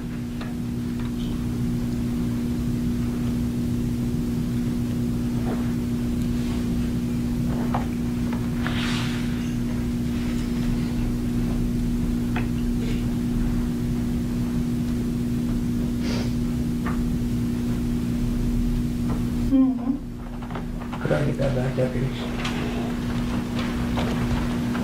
So that day, you asked Angela to tell you what she's going to do because you wanted to figure this shit out, and you don't want her going down to the police until you get out so you guys can go with a lawyer. Is that right? Well, I don't know. I ain't see that part ain't on there, but yeah, till I get out. Yeah. Okay. And then you also told her to say she doesn't know anything about it. Keep up with the false statement that she's already made. Nah, because she ain't make no false statement, so, you know, she told them what she knew. But on the 14th, she said she didn't know anything. I don't know what she told them. I wasn't nurse her, you know what I'm saying? But she told them what she knew, and, you know, So she had no idea that this was going to go down before it went down on November 17th, right? Nah, she ain't know till November 17th. Right. She ain't know till the day. When she picked me up, I had to go and tell her and keep her where what was what and quit with her. Make sure her sister stay happy, man. Make sure she stay happy. All right, but then you also used her to go buy the car cover at AutoZone 2 days after the shooting. That was after the fact. Right, but at that point, she knows she's hiding evidence, right, by buying this car cover trying to hide the car. Nah, she ain't know she had no evidence or nothing like that. Under the green, man. She ain't know nothing about what she was doing or nothing like that. I just told her go buy a car cover. She ain't know what car it was for. Okay. So even though you guys committed a shooting in a car, you didn't tell her anything about it, just said go buy a car cover, and she was like, okay, I'll do it. Nah, I told her I got shot and stuff. I said, man, just go in there and get a universal car cover for me. You know what I'm saying? She ain't know what car that car cover finna go on. She ain't know that. You've just been shot 2 days earlier. She picks you up at a strange apartment that she doesn't live at where you've got bandages. You tell her to go buy a car cover and she doesn't ask any questions? Nah, I told her, man. I did tell her that, you know, we just got into a little shootout and, you know, I told her it was a $1.5 million hit on Dolph Head. That's what I told her, you know what I'm saying? Sure, so you told your girlfriend that you were going to get $1.5 million for killing Dolph shortly after that, right? Yeah. And then it became $1 million. No. I told her 1.5. Okay. But it was really 100,000. I never said no million. I never said no 200,000. Whatever you trying to get it. I never said that. I'm not getting anything. I just have paperwork in front of me. So when Angela testifies, I'm going to ask her. She'll say that I agree with you. The 1.5 million was the first thing you mentioned. So you didn't mention to her $1 million. I ain't say no better. You didn't mention $500,000 to her. No. Right. Did you mention to her that you talked to Shay, your child's mother, and said you were going to use that money to buy a house for them and live happily ever after? I ain't, because I ain't never said no stuff like that to Shay, man. I ain't say we were living happy ever after, man. I just said, you know, I was going to, you know, make sure if God would have, well, I ain't going to say if God, because God don't bless evil, but if I would have got away with it, and I would have got the little 50,000, I would have blessed my children's mother with about 10 so they could get them a house or something, and I sent their text messages, and they want to know we going to be happily ever after and all that. Nah. Right. Do you remember when another lawyer named Luke Evans, I think, was a lawyer, he asked you about that, and you said, I was just running game on her, doesn't mean anything. You ran game on Angela, right? No, I ain't run game on Angela. Who'd you run game on? I ain't run game on nobody, because my children's mother was gone. You know, get in, I was going to put them down in the house. You can't buy no house for no 40,000 or nothing like that, you know. He's gonna find it for me. And Yeah, he was just running, you know, running games is like just telling them like, you know. Lying to them. No, I wouldn't say lying. It just, you know, man and women talking. She know me, I know her. She know I'm full of shit. I know she full of shit. Basically. All right. They just So put a smile on each other's face. Laugh. Something to laugh about. Deputy, could I have you? I'm looking at page 153, please.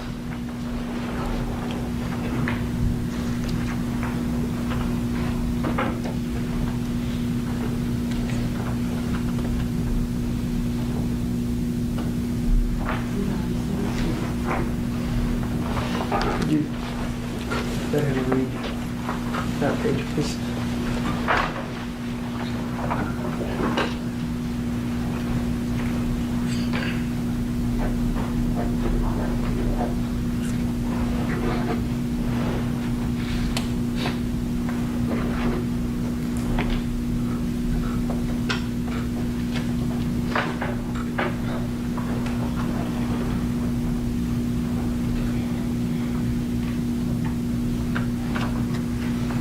Could I retrieve that, Deputy? All right. So the question was asked by Mr. Evans, but you're telling her you're going to buy her a house. Answer, I said that the day before. I said that the day before. Question, the day before. Answer, yeah. I tell a female a lie. You know what I'm saying? Like that, my baby mama. I was just trying to get back with her or whatever. I ain't just like, you know, it's just game. You know what I'm saying? It's just game. It ain't about all, it's just game. So when I asked you that you were trying to get back with your baby's mother, and you said that to this other lawyer, that's a lie. Well, no, because if it's right there, you know what I'm saying? If I said it then, you know, how I feel now about her and how I feel then, you know, different time. All right. Been 44 months now, you know? I understand. And you don't want to spend the rest of your life in prison, do you? I don't know if I want to spend the rest of their life in prison, but, you know, I got to do whatever they get me to do. If they give me life, then it's just my life, you know what I'm saying? I did the crime. Okay. So let me finish up this. So when he talked to you about the day before, yeah, I tell a female a lie, you know what I'm saying, like that my baby mama. I was just trying to get back with her or whatever. It ain't just like, you know, it's just a game. You know what I'm saying? It's just game. It ain't all about all, it's just game. Question, so you're just lying to her too? Answer, I ain't saying lying. I ain't gonna say that. Game and lying is two different things because, I mean, you know, tell a person what they want to hear. You know what I'm saying? You said that, right? I just told you, yeah. Right. And you're running the game. How I feel about her now, how I feel being different. You know what I'm saying? Once again, same response. I agree, but it's a very so you eye-opening statement to me is tell people what they want to hear. It's just a game. No. This is different from that. This is totally different, sir. Okay. So when you said this ain't game right here. This shit real, man. Okay. Somebody lost their life. Right. This ain't game right here. And you want to make amends for that, right? I pray every day. Ask God to forgive me, you know what I'm saying? Ask that family to forgive me and stuff like that. All right, it's been 4 years. Why don't you just take a guilty plea so the family didn't have to worry about it? You still haven't pled guilty to this case. Why did I just take a guilty plea? Yeah, I mean, they're going to give you what they're going to give you. Yeah, they are, but you know what I'm saying? Like, I'ma just keep it real, you know? Same person that hired me, you know? Same person that, you know what I'm saying, kept it real with them. So I'ma keep it real too, you know what I'm saying? Because I didn't know nothing about this. I ain't have no beef with paper route. I ain't into no paper route. I don't know none of them. Had I not met Mr. Hernandez Govan, and he told me about the hit on all their head and stuff, I wouldn't be sitting up here, sir. I'd still be out there popping my pills, minding my business. All right. With regards to after the shooting, you said you went to the car and you cleaned it at night, correct? Yes, sir. The car in which you were bleeding from your shoulder wound and maybe or maybe not from your leg wound. Yes, sir. All right, and you mentioned that you took bleaching peroxide and wiped it down. I didn't say what it was. I said I don't know exactly what, I can't recall exactly what I sprayed on. Cleaning stuff. Cleaning stuff. Just give me a second, I'll show you the statement. Okay. If it's dirty and I see it, I admit it is dirty, but I don't remember. I can't just tell you, yeah, this is what I use right off top right I'm just asking, how many people have you shot that you can't remember going to clean the car with bleach and I peroxide? just told you, sir, I ain't shooting nobody but a guy in 2011. I shot Ed Wu and Young Dog. I don't shoot people like that. I'm not that kind of guy. How many people have you shot, guy? You remember pulling a gun on your child's mother where she had to get a restraining order against you? Yeah, I remember that. Okay, you didn't shoot at her, but you just pulled a gun on her, right? Yeah, that was it. Okay.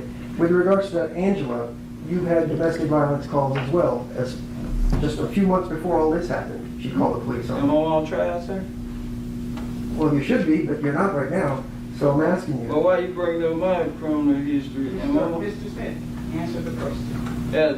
All right. And then did you also steal TVs and other things to Yes, go sir, buy I did. drugs Yes, after sir. you stole Angela's property? Yes, sir, I did. And you've had domestic violence with her as well? Yes, sir, I did. But she's still dating you as of today after 4 years of being in Yes, prison? sir. You know, people go through their ups and downs. Every relationship do. Okay.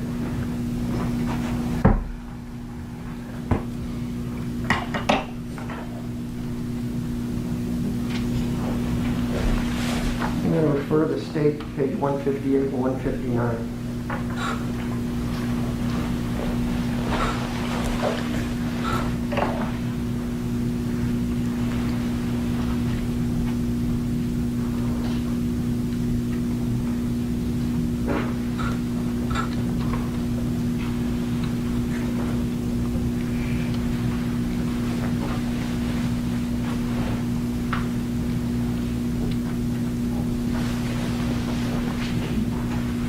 Sorry, you're going to get your steps in, Deputy. Let's do this again. No problem. I want you to read the bottom of that page and the top of the next page, please.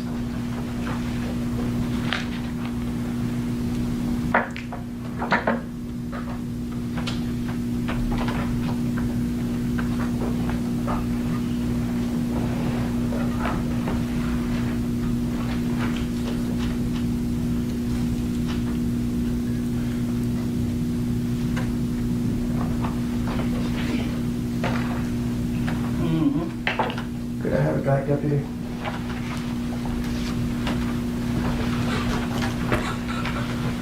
All right.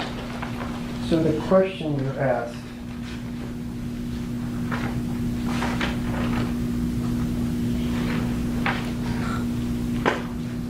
just trying to see who asked you the question. Luke Evans asked you the questions. It was actually twice. It was also asked on page 153. Question, all right.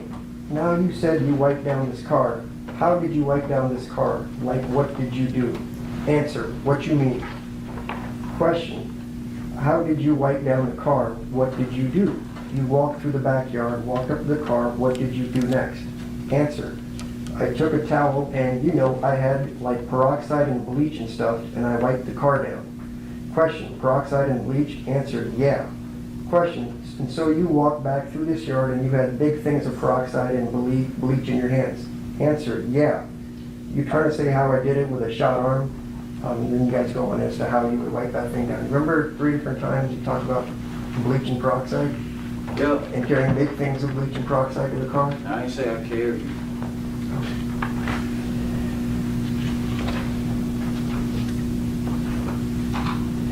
Question, and so you walked back through this yard and you had big things of peroxide and bleach in your hands? Answer, yeah. I had it on towel. I ain't say I carried no beef, because I remember him asking me, now you shot, and you holding all this. No, I ain't do all Let's this. hear it again. You know, again, I'm asked and answered several times. It keeps changing. We'll give him a chance to clear this up.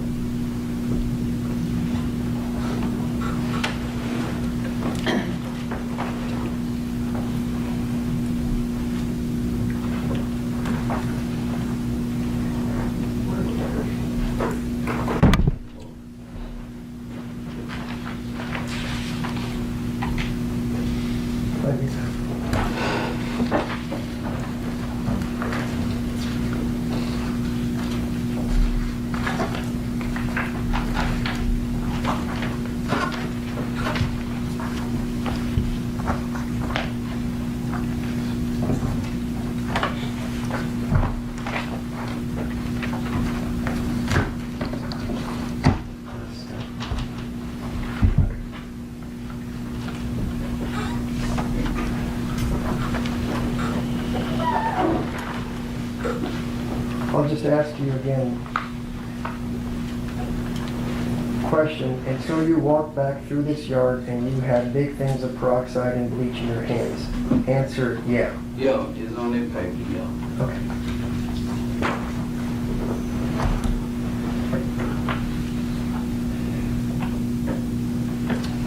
At some point in one of your interviews, you mentioned that Justin Johnson gave $500 to the neighbor next to your father's house along with a letter. You remember that? Yeah. That happened, right? Yeah. All right, and the lady that lives next to your dad's house, is that Vivian Ferguson? Yeah. All right. And so she was given $500 by whom? I wasn't there at the time, but I believe it was Justin Johnson. Okay, so Justin Johnson arguably would have gone to your dad's neighbor, lady that's like a grandma, Miss Vivian Ferguson, if I remember correctly, and gave her $500 cash, I'm guessing? Yeah. Okay. And then at some point after the shooting, you went to Atlanta, right? I was coming back from Atlanta when he had took that 500 as well. Okay. I'm not going to ask if you know when the 500 went there because I'm certain it's going to be blurry for you, but after the shooting, you went to Atlanta. Yeah. All right. And then, arguably, when things cooled down, you came back and there should have been $500 waiting for you with Mrs. Vivian Ferguson, right? Nah, I was on my way back from Atlanta when he gave her that 500. I was already en route back to Memphis. All right. So she would hold the money for you until you I got was back. just a few hours away. Okay. You have any idea when that was? Nah, I can't tell you. Okay.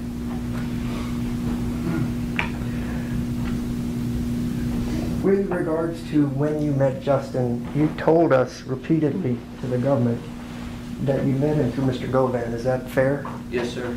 All right. Do you remember making an intoxicated statement to the police on December 9th when you were arrested? That you met Mr. Johnson through another rapper that you knew as Miscellaneous. It's like $MISC. You remember saying that? No, I don't recall it.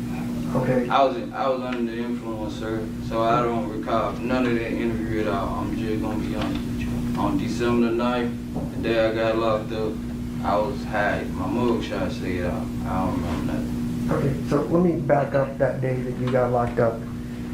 You were high, but you went to the grocery store, knowing enough it was your daughter's birthday to buy cake and balloons. You went to the school to drop it off. You then were alert enough to notice that... Nah, I did say I went by Family Dollar, got a $10 fee. I'm getting there. You were alert enough to notice that you were being followed by law enforcement, but instead of whatever, you decided to go to the Family Dollar to get some headache pills. You then drive through Mississippi or to Mississippi, and then you're alert enough to know that suddenly not just the unmarked cars, the Jeeps, the DeSoto County Police was also following you, right? And then they stopped They you. pulled me over. They pulled you over. They follow me. They come behind me. That's who initially made the stop to pull me over for the U.S. Marshals. All right. Was this on the side of the road? Yeah, they pulled me over on the side of the road. Okay. And so, was this near your child's mother's house? Nah, it was in Mississippi on Irway. All right. Because when we talked... State line. Okay. When you talked to the government, you said you were able to get your phone to your child's mother, so you gave her some evidence, and the police figured it out. Was that before or after the police were following you? And they were following me doing the whole time. I didn't know, but after I left my daughter's school, which was right around the corner from my mom's house, I drove out. Okay, because you didn't tell when the government asked you what happened next. That now you're saying after the school, you remember in your intoxicated state, you drove to your child's mother's house and left the important cell phone with her. Listen, after I left her house, that's when I went to Family Dollar and got the $10 fee because I knew they were following me now. When I was in her apartment, they pulled her 5-car D. I was able to get on out of there. I went to Family Dollar, got the $10 PM, and then I just shot on out. Okay, so let me get it straight now. So when you went to your child's mother's house, just so I have it, it is now your testimony that they were there 5 deep. They pulled up 5-car D. As I was out there talking to her, they were pulling in the apartments, and I told her to move, and I pulled on out. Okay, So as you're at the apartment, you see the cops, they somehow just let you get away when They was pulled up? on Mall. They U.S. Marshals. They was on Mall. I guess they were waiting on me to meet somebody, make a move. I don't know why they ain't get me right then.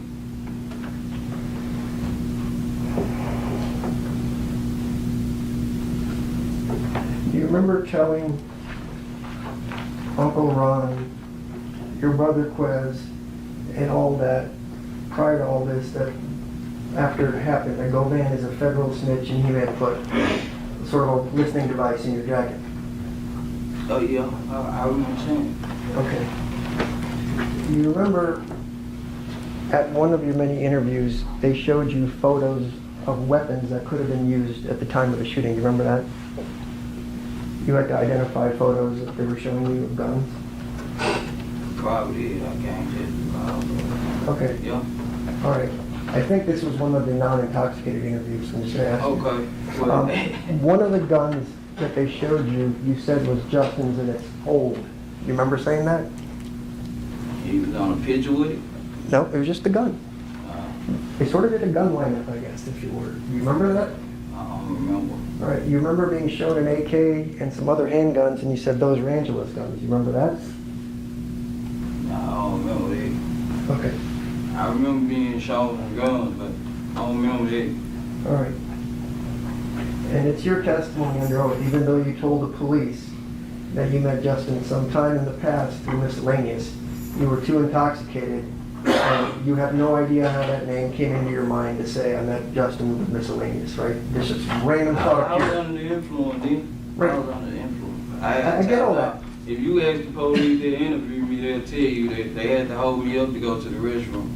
All right. So if you ask them to interview me, I'll take the tape.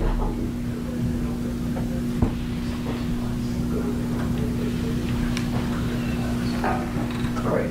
And so the first interview where you said miscellaneous did this, and you had a long interview with the police.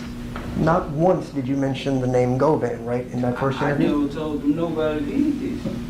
I never told them nobody did that. I never said like, and I never admitted to doing this or being a part of this or nothing in the interview. I'm just trying to figure out all the people in the world you could have picked. You said I met Justin through miscellaneous. Why miscellaneous? How did that come to your mind? I don't even know no miscellaneous. I'm just being honest, sir. Okay. I was under the influence. All right.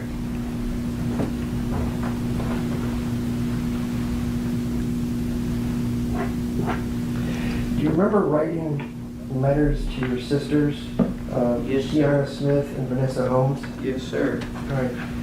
With regards to your letter to Kiana Smith, I guess you didn't think it was going to get seized. That was dated 3/3/22. That would be March 3rd, 22. You remember that? Yes, yes. Yes, sir. Okay. You're basically saying that Angela's lying, LMAO. Angela said she was scared, blah, blah, blah. LMAO, she's fucking with my life with her lies. You remember all that? If it's there, I wrote it. All right. If you want to see it, I'll show it to you. No, I know what y'all's calling escape. Right, and you go on and on about her lying ass and all that other stuff. So the interesting thing there is you talked to your sister about a separate case here in Memphis, in the Holly Bobo case. You remember that? Yeah, when I was explaining my lawyer history, who my lawyer was, that would represent me or whatever, I was just telling them like his history, who he all represented and stuff like that. Okay. And it says, he being your lawyer, he said that's the only way I will not do life in jail and ECT Maine. What is ECT? Is that et cetera? Yeah. Okay. Maine just got $50K for this. He talking about one of the men in Holly Bobo case where they raped and killed her, period. He worked with them and they let him walk free. You remember saying that to your sister? Yeah, that if he... I wrote it. Yeah, I wrote it. So the idea was, this is in March, you're not intoxicated anymore. No, I ain't intoxicated. You're writing to her that if I work with the police, just like this guy that raped and killed a woman and walked free because he cooperated, That was, I actually don't know exactly what the guy did, what role the guy played that he represented. So I really didn't, and I didn't know the case very well as well. So I didn't know what was the outcome. I don't know what this fit because I didn't know the role. I just know he represented somebody on the case. so when your family was reaching out to Jook's lawyer, Arthur Horn, and getting other lawyers. My family didn't reach out to Arthur. Okay, I'm sorry. Let him finish his question. Yes, ma'am. I want to be accurate. Yes, your family reached out to Attorney Bailey, who then reached out to Arthur Horn on your behalf to get the money and all that. Got it. But then when Bailey pulled out of the case, you got the same lawyer that got the man in the Holly Bobo case off by cooperating, right? Right. Yeah. Deputy, could you show him this?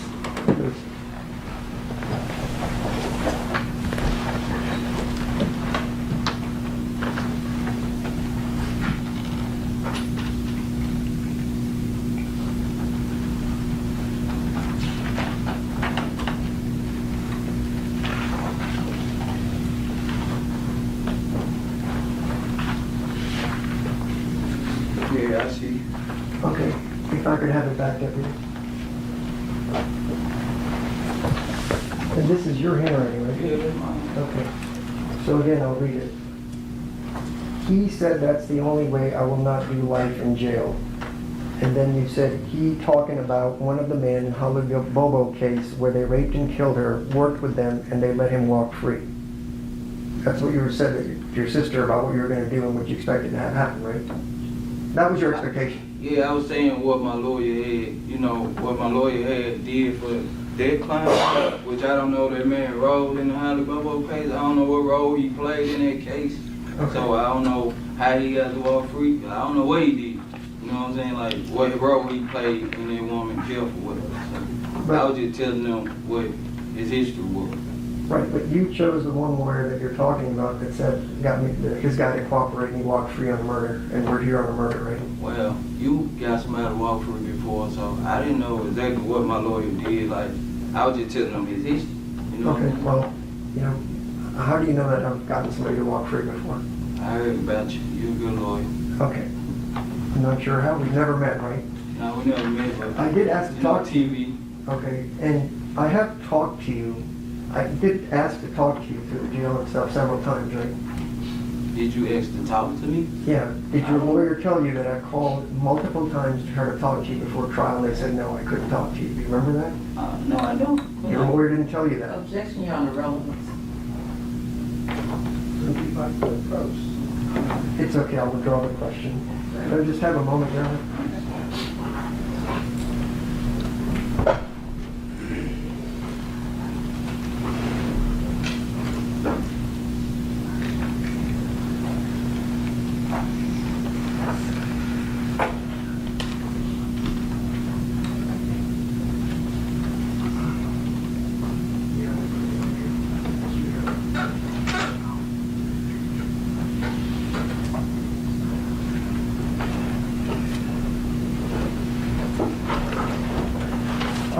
You remember when I talked to you, it seems like a lifetime ago, where we talked about Gotti's Arthur Horn giving some money for your lawyer, and I asked you, are you on the team and all that, and you said you don't know what I'm talking about. You remember that?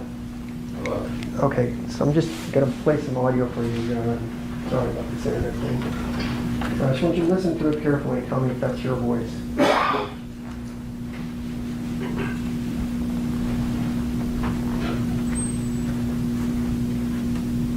That this was like, was the message given to you that like this is for you to be on their team and not talk? Pretty much, but not really, but I guess by them making the payment, like this will be like, just be cool, but since I think. And as far as you know, since you've obviously had enough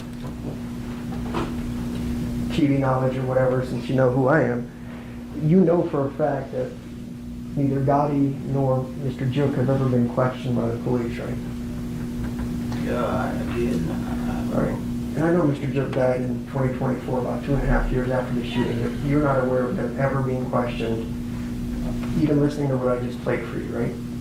Nah, I haven't talked to, I can't contact Juco about it. I don't know them personally. None of it. Okay. And so just before I sit down, we're not sure about the dates, we're not sure about the times. Basically, from this meeting until the murder, it's about 3 months is our best guess before you and Justin did it. The morning of the murder, you didn't call Mr. Govan, did you? No, we talked to Govan the day before, like when we was already out that day. Well, the reason I ask is, you didn't know what you were going to do that morning. Justin just showed up with a stolen white Mercedes, right? No, we did. We knew they had turkey drive, like I said. I'm not talking about turkey drive. When Mr. Johnson picked you up, he showed up with a white Mercedes. You didn't know he was coming with a white Mercedes, right? No, I didn't know he pulled up in that car. Right. And you didn't know what guns he was going to bring. No, I did not. And you didn't know if you were going to see anybody that day because the turkey drive been going on all week, right? No, we, like I said before, prior to this, was the day before we was already out. So we knew that we was, you know what I'm saying, he already let us know, Mr. Govan already let us know, like, y'all gonna get some, and we like, we gonna get some, we ain't just settled for nothing, we gonna get something, we out on it, we on the move. And when you happened to see Mr. Dolph, since you said you're not familiar with PRE and all that, even though you shot at Mr. Wu some months earlier, how did you know that was him? If you don't know much about PRE, how did you know that was Dolph? I told you, I listened to Dolph. I knew Dolph, that's the only one I knew of. I used to listen to him. Well, the car that we saw is very dark tinted windows. Everybody know Dolph cars, all on the sign. Okay, so he's got a G-Wagon? Yes? If you know everything, then all his cars are the same. Nah, like, all of them got like little military stuff on, but he was in there the day before at the gas station. But you said when you got there, you didn't see him. He was Nah, already but it gone. was on the internet. It was on the internet. Okay, so when you now say that Govan told you about these turkey drives, you have access to the internet where you live, right? And you can see all the Instagram blowing up that he's doing all these turkey drives on your own. You knew that, right? You didn't. Yeah, we all knew that they were doing turkey drives. Right, because it almost sounds like we're being a child, right? You commit a murder and you're like, Govan told me to get rid of the gun, or Govan told me to get rid of the phone, or Govan said hide the car. You've been a pretty good criminal until then. You know you're supposed to do these things, right? You don't need it spoon-fed from that guy to say, hey, maybe hide the evidence from the murder, right? Actually, I didn't know anything about the hit until Mr. Govan brought me in. He the one hired me to do the hits or whatever. I didn't know anything about paper route having no hit. I didn't know anything about Justin Johnson. I met all that to Mr. Hernandez Govan, who sitting right there. All right. And Jip was supposed to give you the money. And you met him, and he told you if you would. No, Juke wasn't doing all the talking. Mr. Hernandez Govan was doing all the talking, like I said. Juke was like, put them phones outside, and he was just like shaking his head, like whatever he was saying, like the money gonna be good. That was Mr. Hernandez was talking. He was like, you know what I'm saying, this little C right here. This All what right. he did. So the guy that you just met, that Bobby Carter, your associate, said might be a snitch, that's who you're listening to. Can we play this clip that you told the police? Okay, sorry, we have to switch computers, everybody.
It was one day me and Elsa was out riding, and I wanted some X pills, so I went to the courthouse to get the X pills from him, and Juke was over there. And when I walked in, there was one quick told Juke, this little seat right here, and mine, Juke was like, he don't know. First, he said, take all the phones outside, you know. He ain't say my phone, he said quit phone. I passed my phone to make it feel comfortable. So, took the phone outside, and Juke was like, hit him out here, he get him, and he got us. And came. I was like, exactly when it was, but that's what he said. Thank you. You remember saying that when you had this run-in with Juke just by chance, that he was doing all the talking about the hits. Assuming this is true. Yeah, Govan was too. Mr. Hernandez Govan was. So what I'm hearing when you say it was That's just... me. And Juke also knew that Govan could have been a federal snitch, that's why he made you move the phones I out. don't know nothing about that because I don't know Juke like that. I don't know what Juke knew about Mr. Hernandez Govan, but that was what I had heard, that he was a federal snitch, and every time somebody said he'll shoot at him, so that's why I ain't believe him, so. But you said earlier, about an hour or so ago, that even Juke knew about him being law enforcement, and that's why he made you take the phones outside. That's what they said, but I don't know what Juke knew about him, because I don't know Juke like that, you know what I'm saying? But that's what I was assuming, you know what I'm saying? Like, that's why he tell us to take the phone out. That's what I was assuming. And you're familiar with CMG, right? I know the artists, yeah. Okay. I don't know them personally. With regards to knowing Dolph and his music, you've heard of the song 100 Shots, right? Yeah. All right, so you know people have been trying to kill Dolph for 3 or 4 years prior to you doing it. Yeah. All right, and you know that CMG had people all over the country trying to kill him. Los Angeles, Charlotte, etc. You know that, right? You read about it because you're a fan.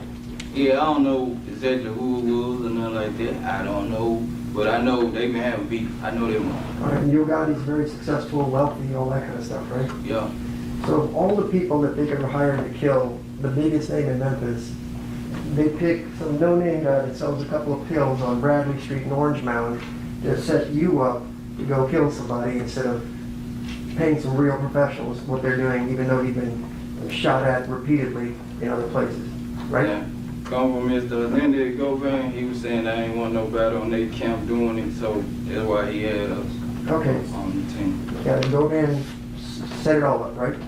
Yes, sir. Okay. That's how I met. That's how I knew about it. I ain't know nothing about it. You didn't know nothing living in the streets that there was a price on Dolph's head and that he'd been shot at, even though you know I it's know music. he been shot at him, been shot, but I didn't know, like, to connect with Juke, to talk about, I do it, no.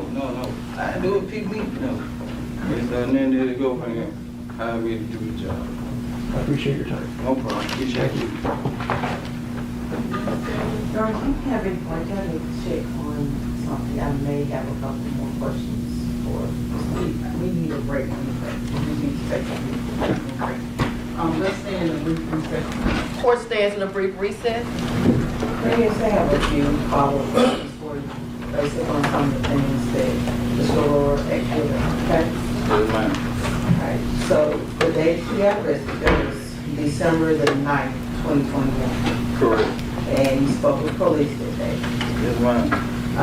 Mr. Aurora asked you about you stating that you met Justin Johnson through a person named Miscellaneous. Yes, ma'am. Do you know a person named Miscellaneous? No, ma'am. Do you know a person named Justin Taylor? After being locked up, I realized who he was. Okay, who was Justin Taylor? He used to be around Hernandez Govan and Justin Johnson. And that's a different person than Justin Johnson, right? Justin Taylor, Justin Johnson. Yes, ma'am. And you mentioned this in your interview, you met Justin Taylor through Miscellaneous. You remember that, saying that? No, I don't recall saying that. All right, if that was what you said in your interview, would that be about right? Yes, I was under the influence. All right. We can play that.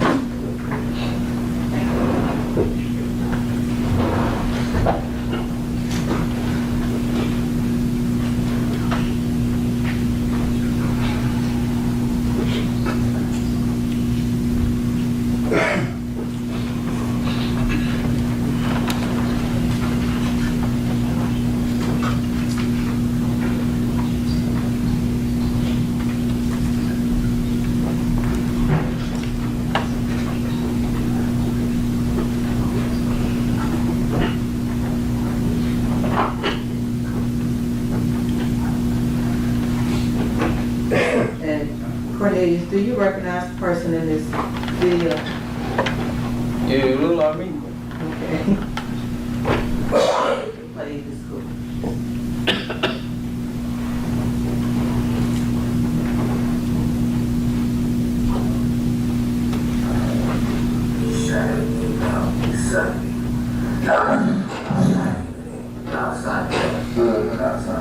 Did you speak with a Justin Taylor? Justin Taylor. I'm trying to see that. Well, I had to look at my phone. I had to speak, but I don't know what I did. Okay, you may know him as Drop or Ted. Yeah, I know him. Okay, did you talk to him that day? I probably did, yeah, I think I did. What did y'all? I just can't remember the whole conversation. I can't remember who I was talking to. Okay. But I don't know because, you know, he's a good little brother. I'm 30, I'm 32. Okay. He young. How do you know Justin? I don't know because I met him for one of my parties. Which party did you? Would be, my rapper name, Mr. Lane. Mr. who? Mr. Lane. Yes, sir. They were asking you about Justin Taylor. Do you call it? Mm-hmm. And that's who Yes you, or no? Yes, ma'am. and that's who you were answering about. Yes, ma'am. Also, during the cross-examination, you were asked about some payments between cash and Cash App. Do you recall that? Yes, ma'am. That's when I cut my interview off. Okay. Who was paid via Cash App, or what was the conversation involving Cash App? Because you mentioned that was two different instances you were talking about. Justin was saying that he was going to cash out Mr. Hernandez Govan some money to get the car cover or whatever. Okay. And he got me the cash. Okay. All right. And like I said, the incident happened November 17th, 2021. Yes, ma'am. And you didn't initially speak with the police to December the 9th, 2021. Correct. And it was even later than that when you mentioned about AutoZone, right? Correct. So it could have been. Objection, leading, speculative, Your Honor, could have been. Well, possibly 5 or 6 months later when you spoke with him about. Yeah, but when I first spoke to the detectives, I wasn't, putting myself in it, saying that I did it, saying that I know, you know what I'm saying? Like, I was under the influence December the 9th, and the conversation we was having really was like, alright, if I don't incriminate myself in this, they gonna let me go, you know what I'm saying? But it ain't working. And last, you were asked about a message that was sent to Juke in December, I believe, 2021. You recall that? Yes, ma'am. I had looked. I forgot what website, but I sent them a message like, when he go in homeboy, let's see, man. I'm trying to get with you so I can get my money. At times, would you sometimes use Angela's phone? Yes, ma'am. Could you possibly use Angela's phone to send that message? Yes, ma'am. I have no further questions.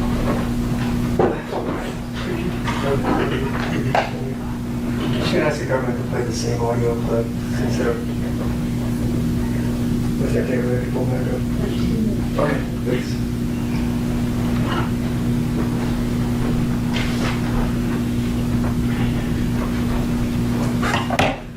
While she's doing that, a couple times while we were talking over the last hour or two, I called your girlfriend Angela Adams. Do you remember that? Okay, people sometimes say the name's wrong, right? You gotta say yes or no.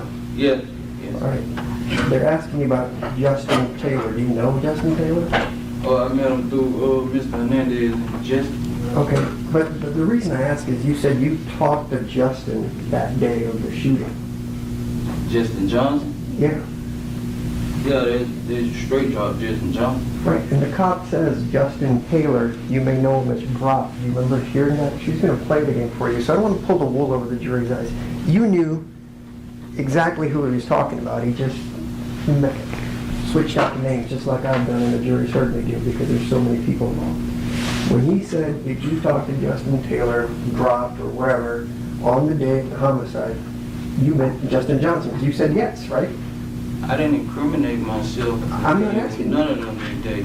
So when they were talking to me, I was under the influence, but I wasn't incriminating myself at the same time. Okay. I understand that. They simply said, did you talk to Justin Taylor, Rob, or some other nickname? And you said yes, right? We'll just play it. We'll get to the bottom of it. I mean, you and I both know who they were talking about, right? Nah, at the time I did. But they asked names that I don't know. I didn't know Mr. Hernandez Govan first name. I didn't know Justin Johnson first name. I didn't know nothing about nobody first name. When I first got locked up, I didn't know none of their first names. Whoa. So now you're telling this jury you didn't know Justin Johnson's first name until you got locked up? They asked Justin Johnson, you might know him as Straight Drop. They were telling me their names before I got locked up. Like before I got locked up, I ain't know none of their first names. Like his name was Quick, you know, Justin Johnson's name was Straight Drop. Well, when the government asked you about Justin Johnson, you described exactly how it happened, how they introduced you, that kind of stuff. I had paperwork with everybody's name in the end. Right, but I thought you didn't have a lot of the discovery, but now you have the names. I don't have all my discovery, that's what I see, but the stuff that, you know what I'm saying, with everybody's name in it, I got these. All right, so the man you went to go kill Dolph with in cold blood in broad daylight, that you'd known for about 4 months at that point, you didn't know his name was Justin, never called him that. No, never. And you had his phone number. You called him Bro, so how did you know his name was Drop? Did you just call him Brother? If that's how you had Straight Drop. That was his rap name, so I just called him Drop. I ain't know nobody legal name. They ain't know my legal name. They called me Lil C. They ain't know my legal name. They just went off where everybody called me, Lil C. Okay. Can we play the audio, please?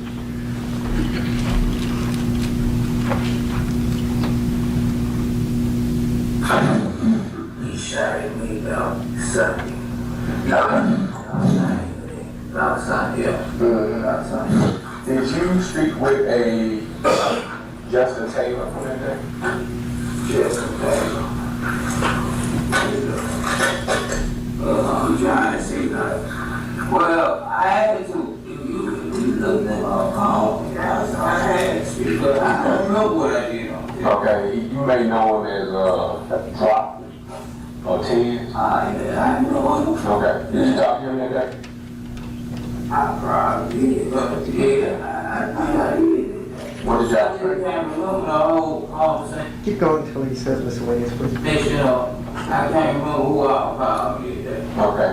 But I didn't know because, you know, he's a good little brother too. I'm 30, I am 32. So. Okay. And he's young. How do you know Justin? You don't know good. I met him for one of my parties. Which party is it? Would be a rapper named Miscellaneous. Miss who? Miscellaneous. Miscellaneous? Okay. Thank you. I'm pretty sure the jurors are taking notes. So a second ago, I told you, how did you know Justin Taylor? And you said you met him through Govan, is that right? Yeah. All right. So when the police officer asks you, how do you know Justin? If you were really talking about Justin Taylor, wouldn't you have said, I met him through Govan? Remember, you just said it. Those are your words. I'm not trying to play games with you. All right, I understand what you're saying. All right. So you told us that you met Justin Taylor, whoever Justin Taylor is, through Govan, right? Yeah. And so when the police asked you, when did you meet Justin or Glop, you said, I met him through a rapper named Miscellaneous. You remember? Yeah. Okay. What I just said on that. So if the prosecutor tries to make it seem like you met Justin Taylor through Miscellaneous, that would be false because you just testified under oath that Govan's the one that introduced you to Justin Taylor, right? Yeah, but I was also under the influence of the influence. I get all that, but you're not under the influence. I wasn't trying to incriminate myself. The prosecutor's not under the influence, and neither are you. She asked you a straight-up question and said, is it possible you met him this way? And you guys chuckled about it a little bit. What I'm telling you is, the truth is, if you ever knew Justin Taylor, it was through Mr. Govan. And when they asked you about Justin Gropp, you said, I met him through miscellaneous. Is that what we heard? The only answer is yes. That's what the video just did. That's all I have. No. All right, thank you.